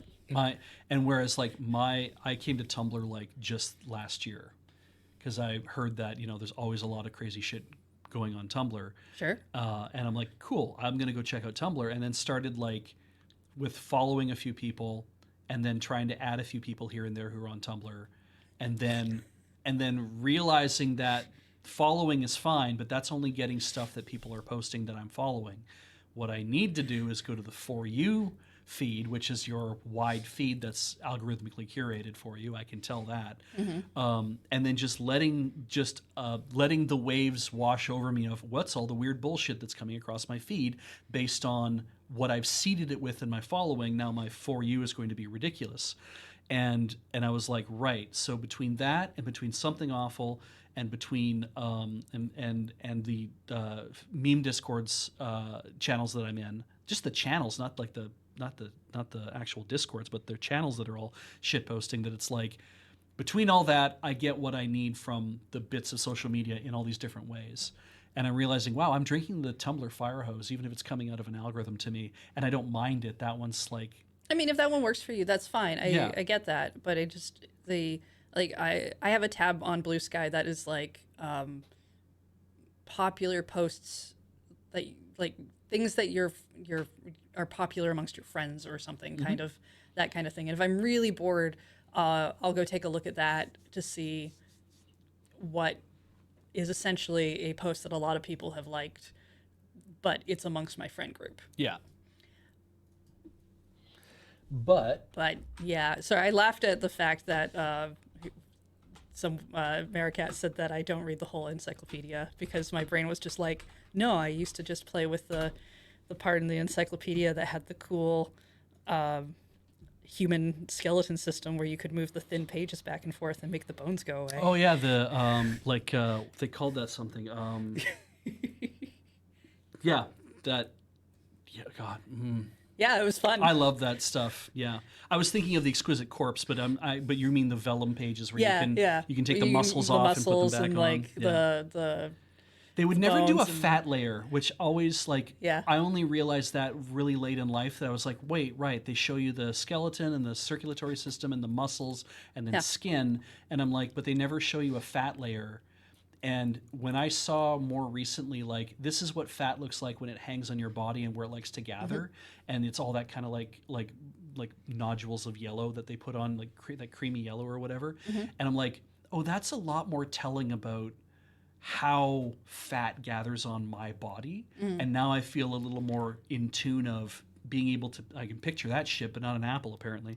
But it's like, I feel a little more in tune of like, oh, this is where fat is gathering on me. And I can feel more about like, this is what it looks like. And I know what's there and what could disappear if I get rid of it. So. Yeah. But like I had a set of really old, even when I was young, they were old encyclopedias. I don't know why we got them. Right. But we had them. And I liked to look through them, partially because encyclopedias were,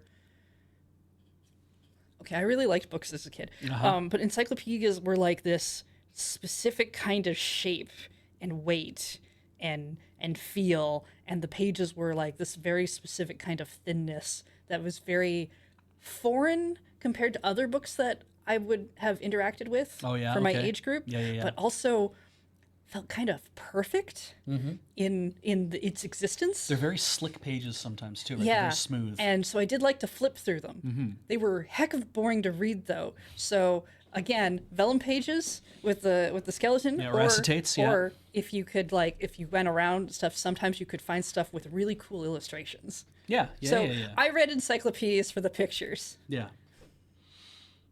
Right. Back to the point of this, talking about community and interactions and Discord and people setting up small groups and, I don't know, Line is a thing and WhatsApp and like all that kind of stuff. Well, we just found out about this and it was very funny. Bingo. Is that Steam chat, like I saw this yesterday and so I don't know how new this is. And maybe this has been coming along for a long time, but Steam Chat just announced a whole bunch of new features, and it was kind of this thing of like, I saw a meme where somebody posted, "Valve, for God's sakes, just integrate all of this Discord shit that we already use. Like, come out with Discord, but do it through Steam, and we will just all move over there." And then, like the day after they posted that, Valve announced this, and they were like, "Oh my God, what is happening?" Because it's like, it's like Apollo's dodgeball, right? Like we've talked the idea of prescience and prophecy. They're saying it's a richer chat experience. So I've only ever used the friends list twice because of RV there yet, because I don't play any things on Steam ever. And Yeah, so I don't know how bad any of this has ever been. I've never really in used the the past. friends list portion. Corey and I have just been going into InSync and then finding each other in a friends list and stuff, but we haven't used this friends list. But as they're pointing out, it's like, well, you can have favorite people, and then but also you can group people by the game that they're playing, but also you can have like a lot more information. The game developer can even decide if they want to throw more information into what's being shown, and also you can create like, oh, I want to see who's playing a game together, who's partying up. So just in Dota 2, there you can see people. Which that makes sense. That's a really you can tell. Oh, 5 of my friends are playing Dota. Maybe I want to jump on Dota. They don't. Maybe they don't want to play with you. So you're maybe I don't need to point that out. But also, then we have group chats, and then you start getting into like, you can now put videos and pictures and tweets and all sorts of stuff into your group chat, and you can add friends to your chats, and you can save groups, and you can have private chats, and you can have, they're saying they're letting you make channels so you can have persistent channels and stuff. I'm like, oh, that sounds that's pretty cool. Very familiar. I've seen that kind of thing before. You can invite people into your chats by sending a link. And voice now is going to be like, they've improved voice because it's all based on WebRTC and it uses Opus encoding. So everything's going to be like high quality, but also like, a small lift. And I'm like, okay. It all is end-to-end encrypted, it sounds like. Well, they're saying it is encrypted. I don't know if it's end-to-end. So voice traffic is encrypted. All traffic goes through Steam servers instead of just going between peers. Could be a good thing, could be a bad thing, unknown. But it will mean, I'm sure, by doing it that way, that there can benefit by everyone having to just do it through Steam, so the lag's going to be equal. You can have voice chats in your friends list. I don't know anything about that. But then I saw this and I was like, oh, shit. It's all available in your web browser. You don't have to have the Steam client open. You don't even have to have the Steam client install in your system or on your device or on whatever. Sure. You can just do it through a web browser. And I'm like, oh, man. This is probably maybe 30% of people who are on Discord already might only ever be doing Discord just for the things that they're offering. And now you don't even need to have that because it'll be in the Steam client or it'll just be through a web browser. And it really made me feel like if 30% of the people who use Discord just for this purpose are being like, wait, shit, I can just have all those things in Steam. Mm-hmm. Why don't we just use Steam, guys, so I don't have to have Discord open eating my memory at the same time? And so that's what got me about this, because I'm like, they do this. It doesn't matter if they add video chat. It doesn't matter if they add a few other features that you have in Discord. Depends on what they don't you're have to win using it away. for. Yeah, they don't have to win away the entire Discord audience. They just need to win people into the platform who are just using Discord only for these reasons, and that could be a substantial amount of people. Who knows? Maybe it's only 5%, maybe it's not 30, but it could be a substantial amount of people. So, yeah. So this is old news. And it's like, I was just surprised that I'm seeing this go around now that Discord is having trouble. Well, okay. This is not my first, the platform you on sucks, and now everyone wants to go to something else. Yeah. This is probably my sixth one of this, at least. It is not uncommon for a group to do something that a bunch of people do not like, regardless of whether it's really just a terrible thing or not, because sometimes there are little things that gets everybody really angry, and sometimes they're bigger things. This one's a bigger one, for then people to post out, hey, did you know we actually hang out over here? Right. Or that kind of thing. So that's not unexpected to me. Right. Oh, heck yeah, bring back LiveJournal. But like, it's also, what was it? When I went to TwitchCon, because I think that's the only time I've seen a proper Discord booth. Oh no, that's not true. They've probably been at PAX's. They always had this vibe for all the longest time, right? Of, we're a small group and we believe in video gaming, and Right. Join our stuff because video gaming, it's better this way, kind of whatever. Right. And it's like, oh, okay. And you get kind of wrapped up in that. You're like, oh, yeah, I can join this thing. It's really good right now because it's new. And somebody's solving a problem that we've just had with blank thing that is terrible now. But as what typically happens with a lot of these things, right? They grow, they get on. They became part of Xbox gaming, I think. I think you can use it on PlayStation. Did they get bought by a bigger company? They definitely seem like they want to be bought by a bigger company if they haven't. Right. And at some point, then it's like, okay, well, now instead of, hey, a group made a cool thing that solves a problem, they are now a group that wants to make money, wants to have whatever. And there's nothing wrong with that initial step, but we all know the process of what happens then is, well, now you have to make investors happy. Yes. Now you have to be making a certain amount of money. Now we need to be making sure that people are, and if you have a lot more people on your service using those resources, you do need to make more money in order to compensate for that. Sure. That can happen. But now it's like every time I'm on Discord, there's a big sparkly button that's like, why aren't you paying for the thing Yeah. constantly? Yeah.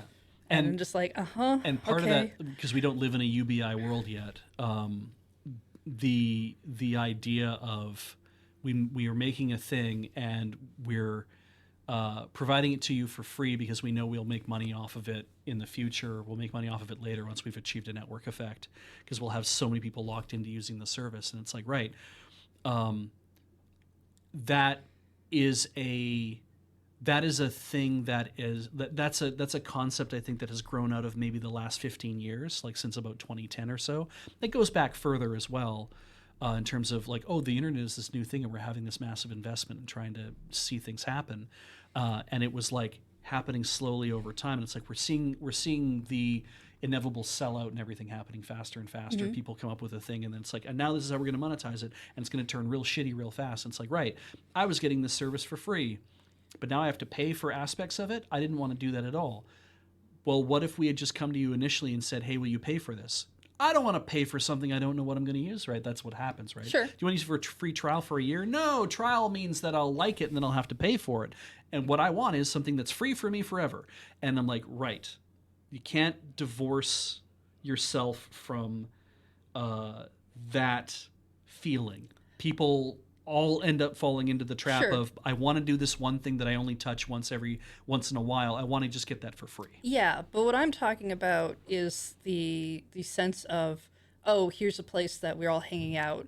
It's great because people haven't all found out about it yet. It's not full of assholes yet. Yes. It's not. It solves this problem that we had here, but now we're here and it's great. And now it's falling apart.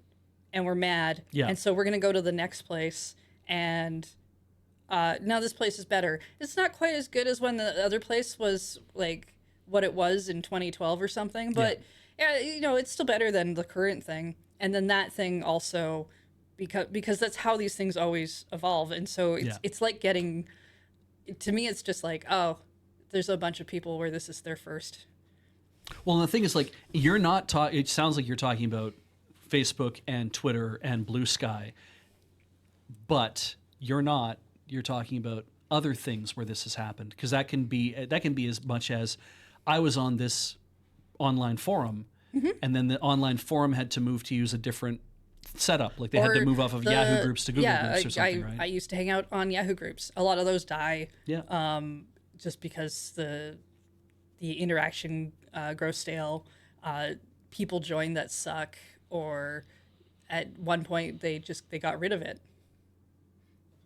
Yeah.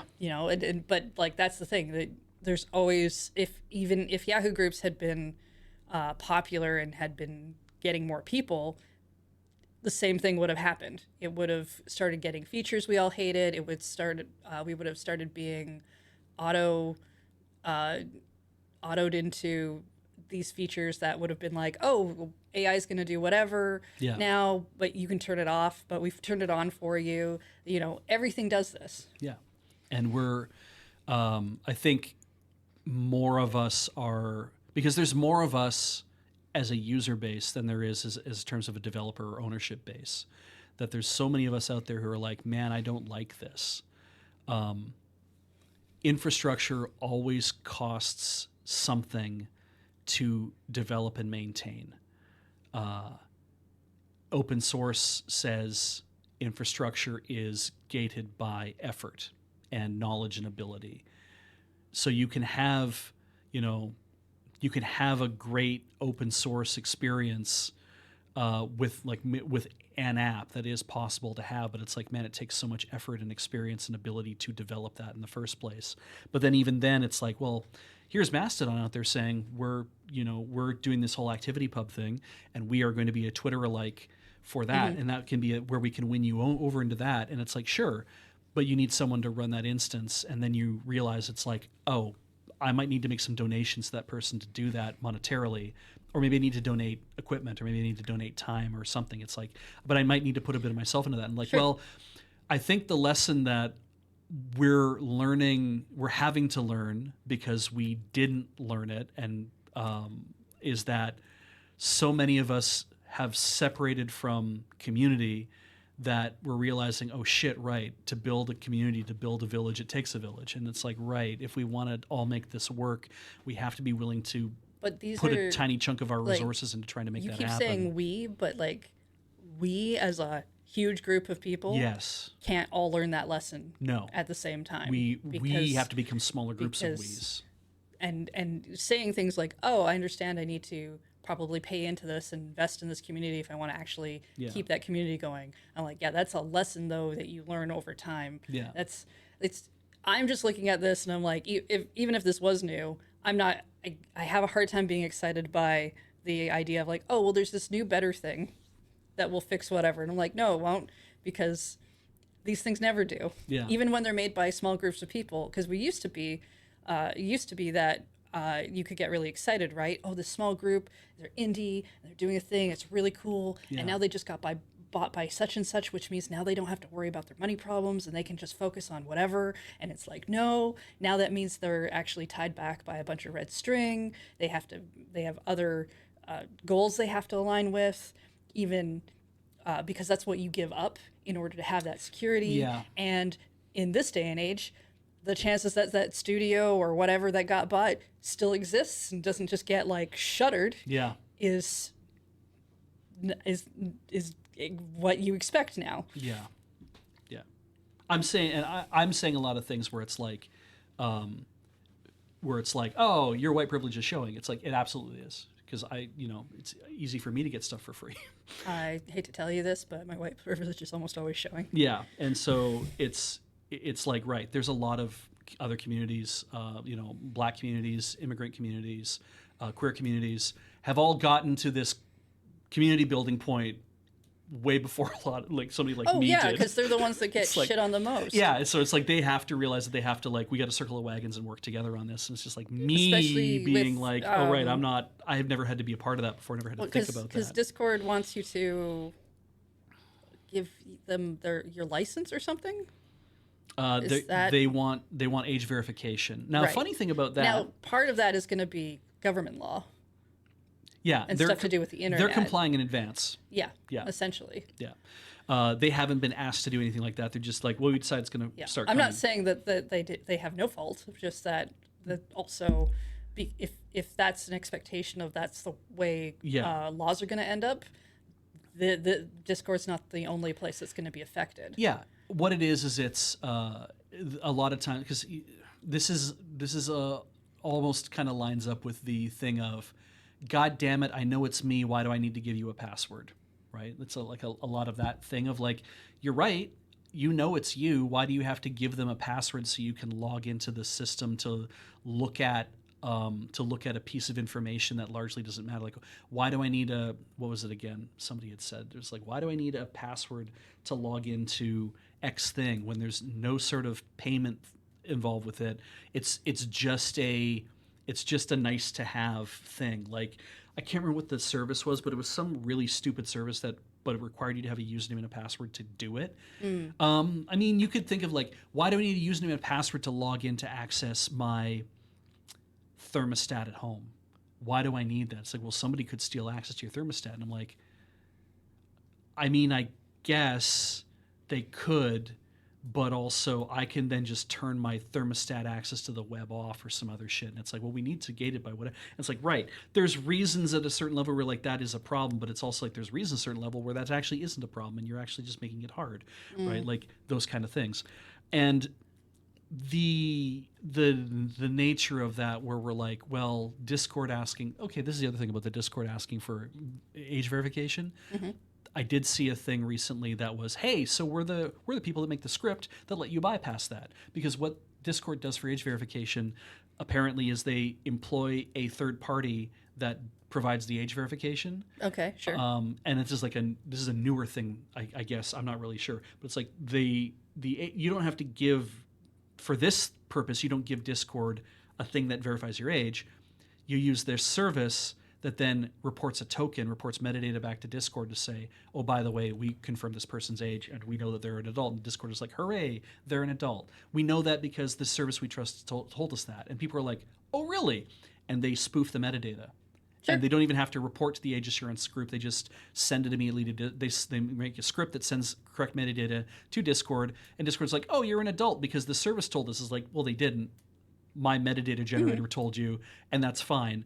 And let's move on. And they've patched this a few times, and the script has been counterpatched to get past it. And I'm like, yes, that's good work. Like, do that shit.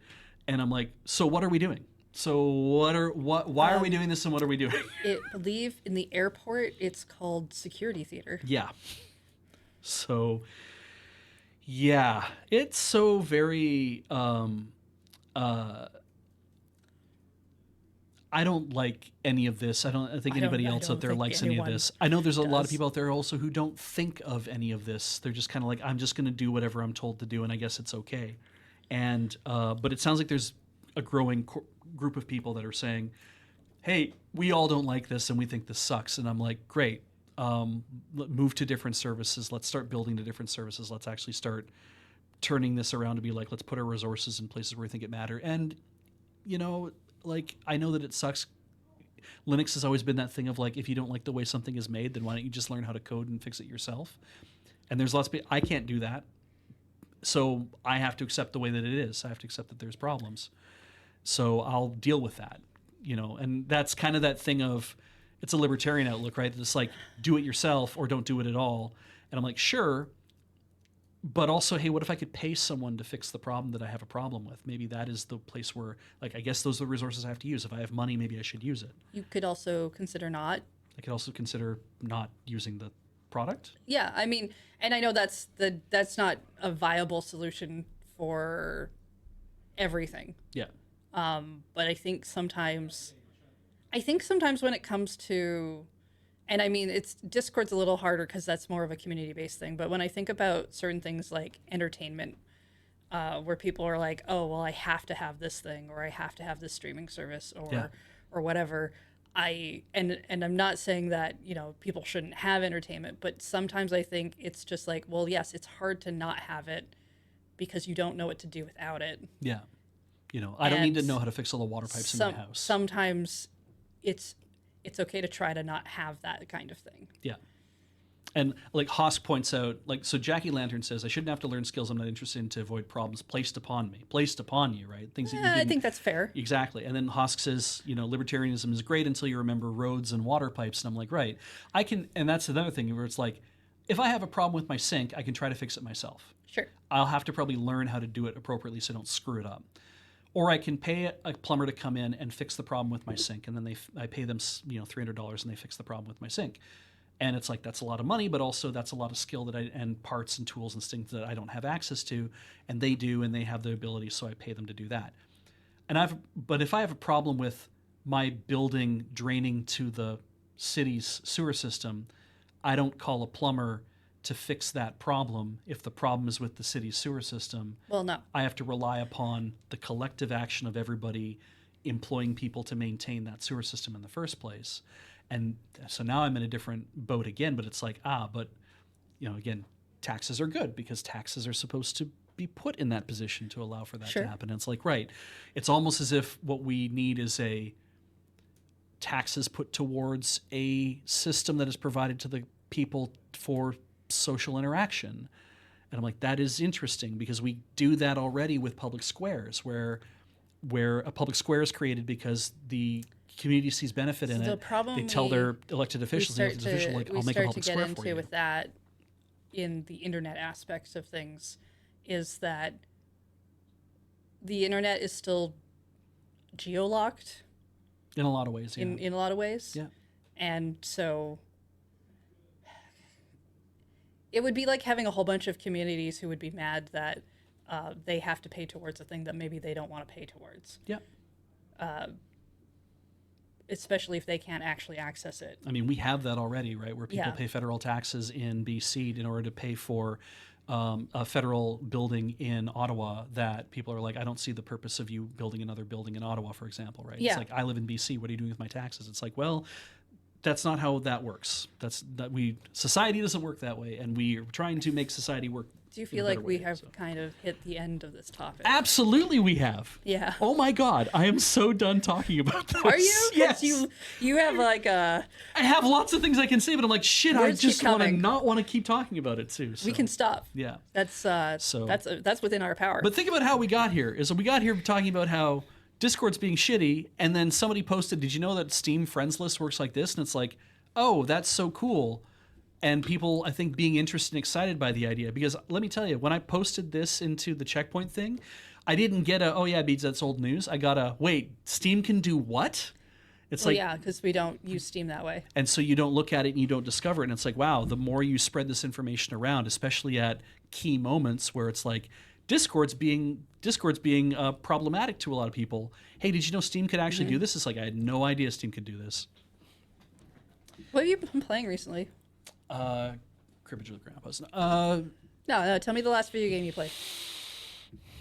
Is it on console anyway? Is it Deedlit and Wonder Labyrinth still? Oh. No, Yeah, I it thought it would isn't. be Cat It's Quest 3. Cat Quest 3. Yes. Yeah, you ran through that pretty quickly. Oh, I burned through that game. Oh my God. The only thing I did not do in that game, and I've always been like Cat Quest 1 and Cat Quest 2, it was like do everything. And the problem I ran into is in Cat Quest 3, it's like I'm level 80. It's like I'm not overpowered enough to be able to take on the level 200 Dragon Boar. But I have beaten everything else in the game. I finished the game. I fought God and won. But what I did not do was go fight the Dragon Boar. And I'm sure that if I do and I beat him, well, I did fight the Dragon Boar like a few times and died a lot. And in one instance, I got his health down to a quarter size. And I'm just like, I think I didn't realize this. I built a glass cannon by accident where That's not the kind of character you usually go no, for. I always kind of like balance everything, and I'm like, no, I just kind of kept like I'm just going to concentrate on having them wear things. And in Cat Quest 3, it's a lot like Yakuza 0 in that money is the root of how you develop your character. If you want to have better equipment, you pay money to get it upgraded. And that means that you have to go find and do things that generate money. The problem is that you can't like I think I could do unending boss fights over and over to earn more money, and that might be the way that I have to do it. But when you defeat bosses, higher and higher bosses in the game, you get higher and higher rewards, so you can come back for a bounty of 100,000 gold. Yeah, I liked some of the look of it's a neat idea. of Cat Quest 3. All the games look really cute, to be honest. They are, and but what happened in like previous, either in Cat Quest 1 or Cat Quest 2, is like I discovered secret passages that were completely invisible off of certain areas of the game, and when you go through them and you get to whatever the stuff is, there's extremely overpowered gear, and I'm like, great, I found the secret passage, I got the extremely overpowered gear, and now I'm just going to fly through the rest of the game. It was a lot of fun. So in this game, it's like, nope, just gotta, I guess I'm dumping in money over and over and over to upgrade my armor that I'm wearing and stuff like that. So it's interesting. They're fun games, and if they keep making more of them, I'll probably play more of them. Well, they alluded at the end of the third game that it sounds like they are focusing on a fourth game. That wouldn't surprise me, actually. Yeah. They really made it clear that it's like, we have an idea for a fourth game. For that like, group. Okay, let's see what happens. Which means that there's no point in me buying the Cat Quest trilogy on Switch in a single package, that if they're going to make a fourth game, I'll wait until they make the 4-game They package. might not put 4 in one cart. I mean, they could if they wanted to, but It's true. they might not. They might not. And who knows how long it'll take for a fourth one to Yep. come out, depending on what they're doing. But I had a good time playing that, and at some point, I think it's Hades 2 is what I'm setting up for next. Ooh, you should play Hades too. Yeah, I'm just trying to get interested in the idea of playing it. I know what a time suck it's going to be, so I'm trying to... Okay. It's I'm one of trying to those. feel like- I know this thing will suck down all your hours, and therefore you're not sure. I need to hunger for it so Okay. that I'll feel like I want to be drawn into playing it. Because if I don't hunger for it, then I'm going to buy Yakuza Kiwami 2 and play that. Because I want to play that game. Maybe you should just do that. Because it's a little simpler of a lift, but I'm like, maybe I should play Hades 2 first before I play Kiwami 2. Kiwami 3 just came out, and I was all excited for it until I heard from Ian today that people are not happy about it because they removed 80 out of 120 sub-stories from it. And when he said that, I was like, what's the point of the game now? What the fuck would I even do with it? And they like reversed on some other things. They made a lot of like really questionable fucking decisions about development from Kiwami 3. And Graham even said he heard that the remaster doesn't look like better or sharper than when the original game came out in a way that's like appreciably better. And I'm like, what did they do? And Ian's like, yeah, apparently Okinawa does not look as interesting as it did that's back too in the bad. original remake of the game. And I was like, I don't know what to do about this anymore, except not buy a $90 game. That's the thing to do at this point. I would say if that news is making you feel deflated, I think is what I saw in the chat there. That I think is a good word for that. Probably don't. They changed the ending, which basically would negate the existence of Yakuza 4 altogether. So it's like, what does any of that mean? It's just like, I don't know. Yeah, Aaron saying get old version, not spend $90. The point is to play it on Switch because that's where I play my video games. So I'm high and dry because I'm not gonna dig up the old version and go play it on Steam or do whatever with it. It's like, I don't have to play this game. I just like that they were becoming available on the Switch. That's how you. That's how I want to do. How you prefer to do stuff. Yeah. That's fine. So it is what it is. Well, hopefully they do something better with the one after. Just skip that one, I guess. Yep. You still have 2 to look forward to. Yeah, I still can play 2. So there's Apparently that. that's amazing. So yeah, that'll be fun. Yeah. And who knows what happens if they do other remakes or they do other ports or whatever, and if any of them are worth playing or not. And that we'll see. But yeah. I tell you about the. What are you playing recently then? So last night I was streaming Lost in Random: The Eternal Die. Yes, that's right. Right.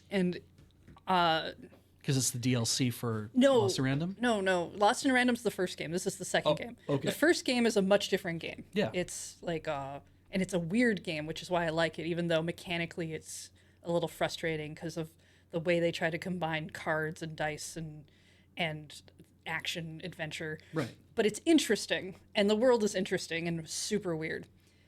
The sequel is right off of the first one, where the queen that you were fighting gets pulled into the Eternal Die, because that's where she threw people, and now you're gonna go through essentially a roguelite that feels a lot like Hades 2, or just Hades rather, in a lot of its concepts, but it has some really interesting stuff that makes it its own thing. Right. Where when you get relics, you have to put them on a board and match colors together to up your stats. Oh. It's actually a really interesting idea. Mechanically, I really like the game.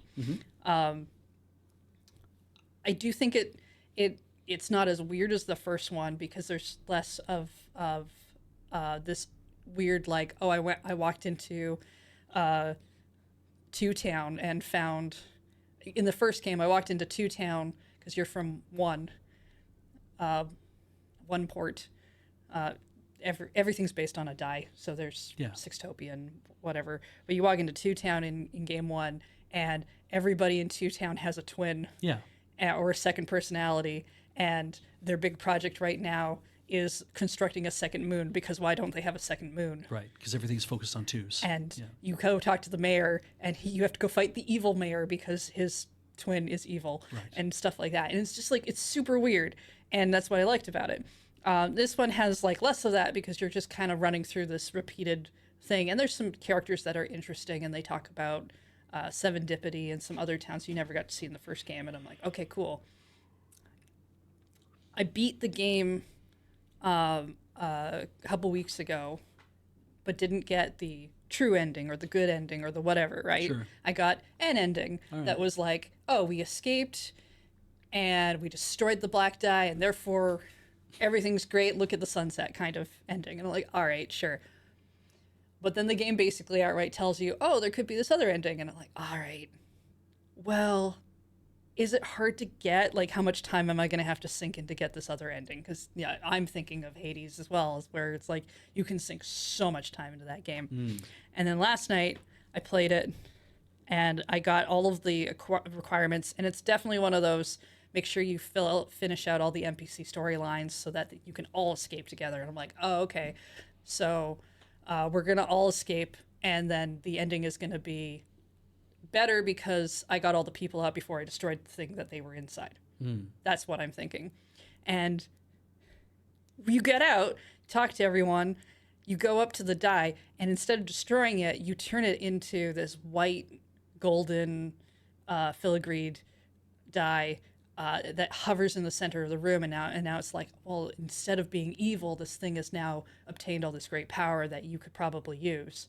And I'm like, okay, I wasn't expecting that, so this is clearly meant to be like the better ending. Sure. But then the narrator voice comes in to tell you that what could happen in the future? Could something very evil take control of this die? That seems like a story for another day. And I'm like, what? Really? Cool. You know, I thought the ending of the first game was weird too, when we all just jumped off a cliff with umbrellas and went, hey, everything's great now. But I liked that one better because at least it was confusing. This is just like, there's an ending. God. We are not going to tell you anything more. Looking back on, I never played Earthbound when I was a kid. Earthbound was available, but I never bought it. I didn't have money to buy games, right? So I never played it until you bought it for me on the Wii U.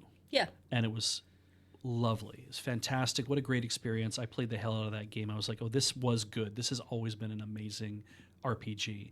And it feels just complicated enough to feel like a satisfactory walk-around RPG, but also simple enough that it's not an overwhelming prospect to play it. And it does that thing of like, we're going to do different set story pieces in different areas. So you have it always feels like something a little bit different is happening, right?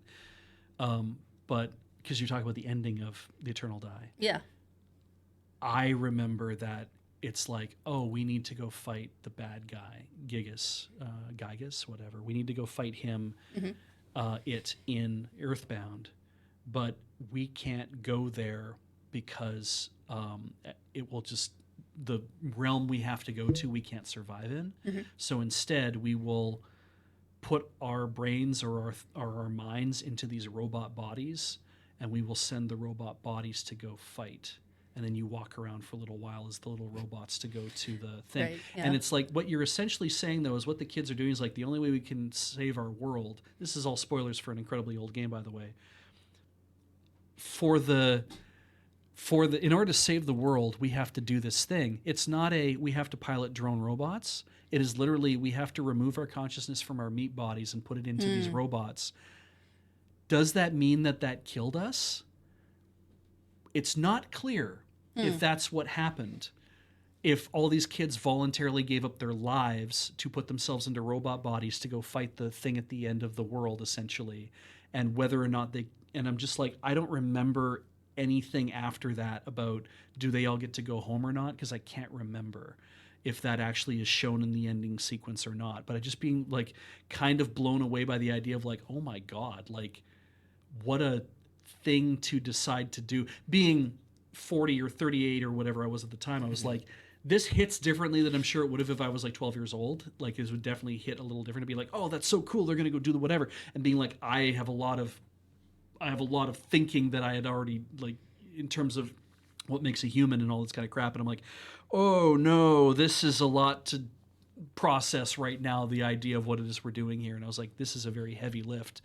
And it just kind of made me think that it's like, oh, we purified this evil dye into this wonderful thing. And the game's like, oh, but what if something terrible happens? And then when you said in the first game, they're falling off of a cliff with umbrellas. And I'm like, what does that even mean? So in the first game, the issue I have with the ending of the first game, and I'm going to give you some spoilers here, is that you're playing a girl. I can't remember. I think her name was Odd, and you're going after your sister Even, who got whisked to Sixtopia because she rolled a 6 on her 12th or 14th birthday or whatever, which is when you decide what town you actually belong in. And that's why you go through all the towns and stuff. And it's really trippy stuff happens. But you get to the end, you're fighting things. You fight the 3 fates or something. You do a boss fight thing, or you fight the queen, or you fight someone. But then the queen turns towards what is clearly like the actual villain, who's the bigger villain than she is, and is like, don't worry, I'll take care of this. And you all run off. And I was waiting for we're going to go fight that villain now. Right. Because it kind of felt like it had that, to me, it felt like that was what we were leading towards. Fight the true boss. We all ran away, and we were like, how do we get away? Oh, well, don't worry. We all brought umbrellas for some reason, and now we can just float off this cliff. And that is something that's kind of established earlier with an umbrella, but it's like it has like this weirdly kind of unsatisfying thing, which is why I played this game, because I was like, oh, this is the queen going to go fight the thing, but she got pulled into the die, and now you're doing the thing.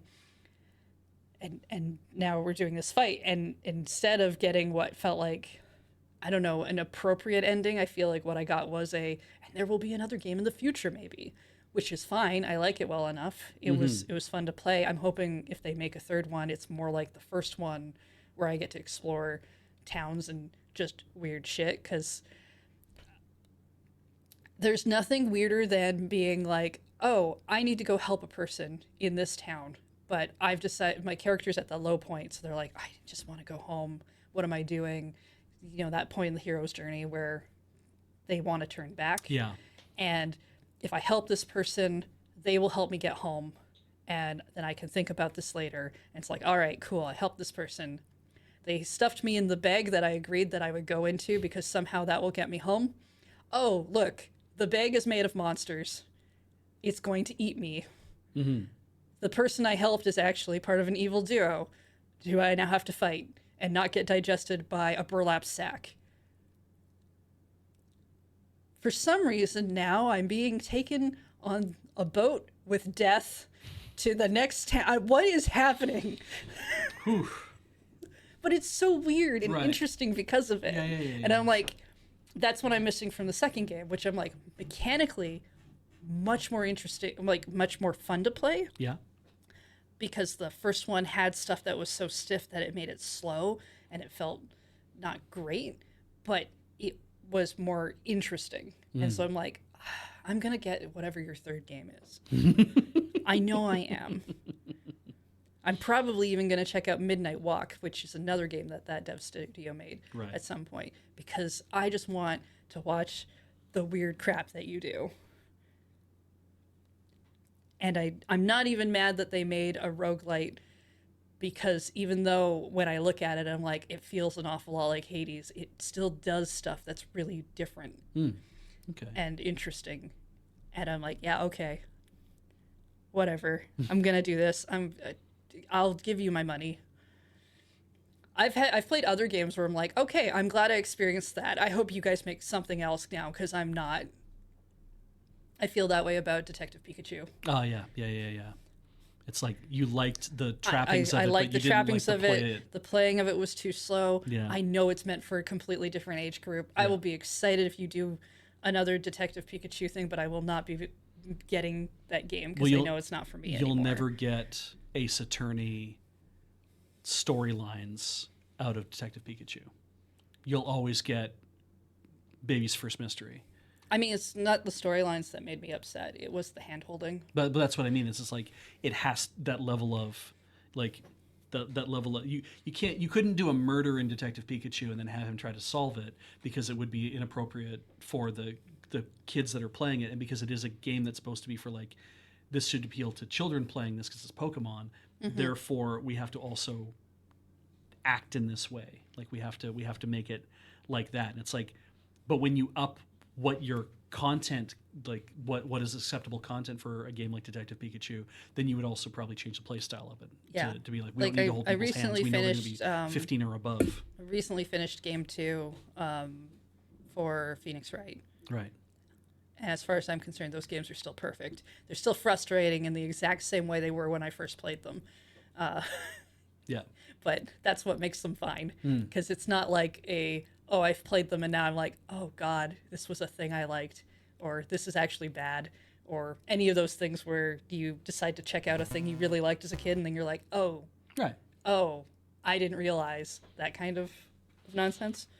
I started playing Spirit of Justice again on my own time. Ace Attorney Spirit of Justice. Yeah. Yeah. Which is game 6. Which I have never played. Eventually get around to that, but yeah. Have you played all of them? Leighton versus Wright, I haven't played. Oh, you should definitely play that one. And I did play Dual Destinies. I remember that, but I probably would need to play it again to kind of. The thing is like if I replayed all the games, they would all be brand new to me. Like I remember some of the trappings of a lot of them, but I also remember like playing some of the middle games of the series and like playing Apollo Justice or whatever, and just kind of bouncing off the like Godot was interesting as a whomever, but like the fucking Crow dude. Oh, Blackwell. Yeah, it was like I don't give a shit about him whatsoever. At least like Francesca, she was very interesting, but it's because I think what helped make her interesting was that they gave her the family. Oh, they tied her in with the association. family drama of Edgeworth and stuff. With her and Edgeworth, I'm like, that made that interesting. And then meeting Godot, it's like, I don't find this guy as interesting. He's peculiar. But then Blackwell shows up. I'm like, you just seem like somebody was like grasping to try to put together who could be a weird dude. And it's like, that's all he felt like to me, is like, I'm a weird dude who's a prosecutor. And it's like, I don't give a fuck about you, man, because you're just a weird dude. You don't mean anything to this world. Like, I'm a bad guy who's in the jail. I'm like, that's an interesting idea, but also I don't give a shit about you. This doesn't matter. We don't need to talk about Ace Attorney. It's 3 o'clock and you should play Leighton versus Wright, though. Yeah, I know. Because like, and if you just go at it as like it's almost like a fan fiction. Yeah. It's a lot of fun because you're gonna go to the Leighton town that doesn't make any sense. Oh, sure. Yeah. Right, and the two styles don't work together as far as I'm concerned. Phoenix Wright is way too tall compared to. I probably would prefer to just play Ace Attorney Investigations too, because at least that's something I felt really invested in the first game. So. Yeah, I gotta play the second one of that since I do have it now. Did you also want to mention what you're reading right now? Yes, no. I started reading the Untitled Goose Game book from Boss Fight Games. Nice. That's been pretty interesting so far because they're also talking about the Australian indie gaming scene in that book. Actually, I found a really neat website It's one of those because nice. of that.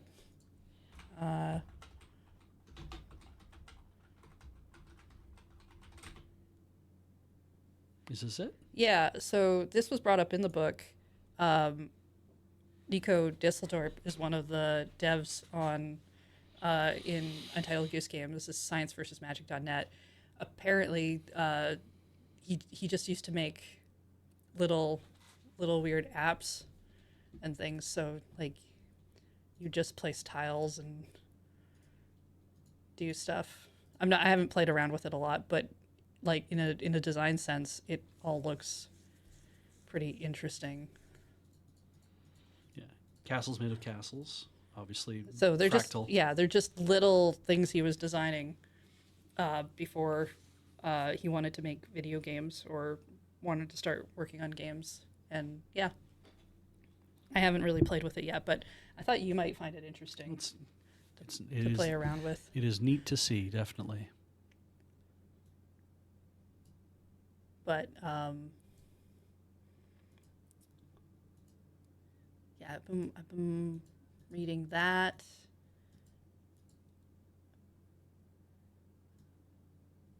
And it's nice to see Untitled Goose Game get a book as well, just because it is such a nice low rent game. Low rent's maybe not the word for it. It's just nice to run around and be a terrible goose. Right. I think we can all relate to that. Yes.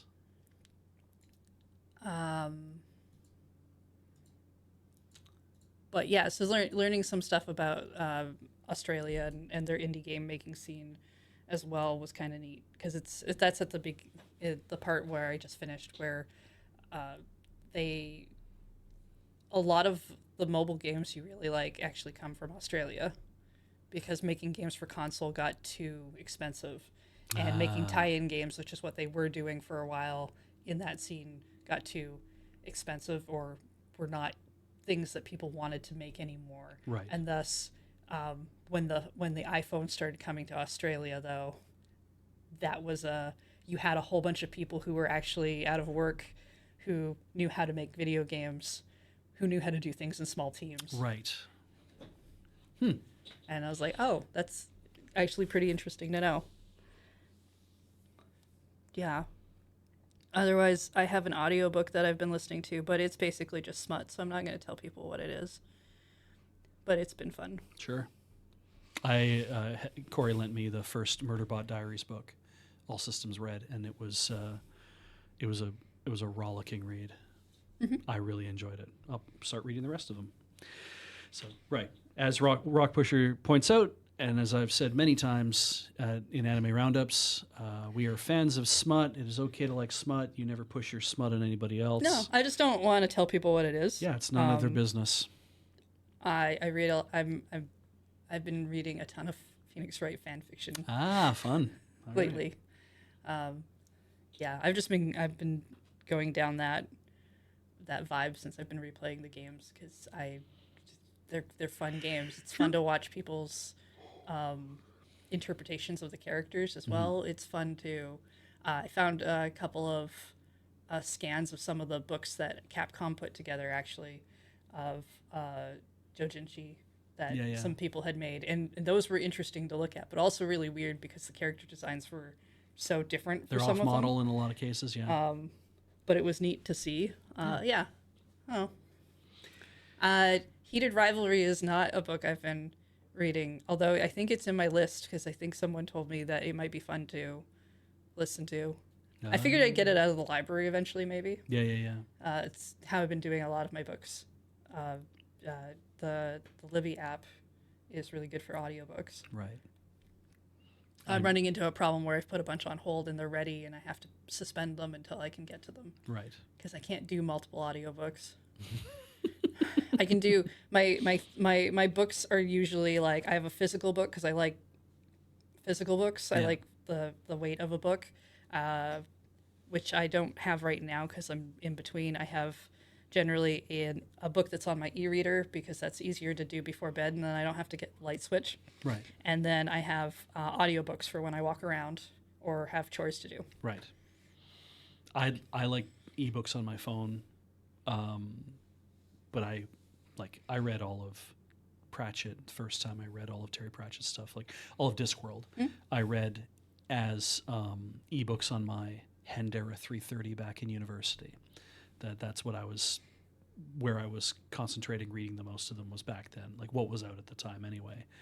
And it's just like, I like the idea of I'm reading a book on this device and it's all like white text and a black background kind of thing. And I like your e-reader.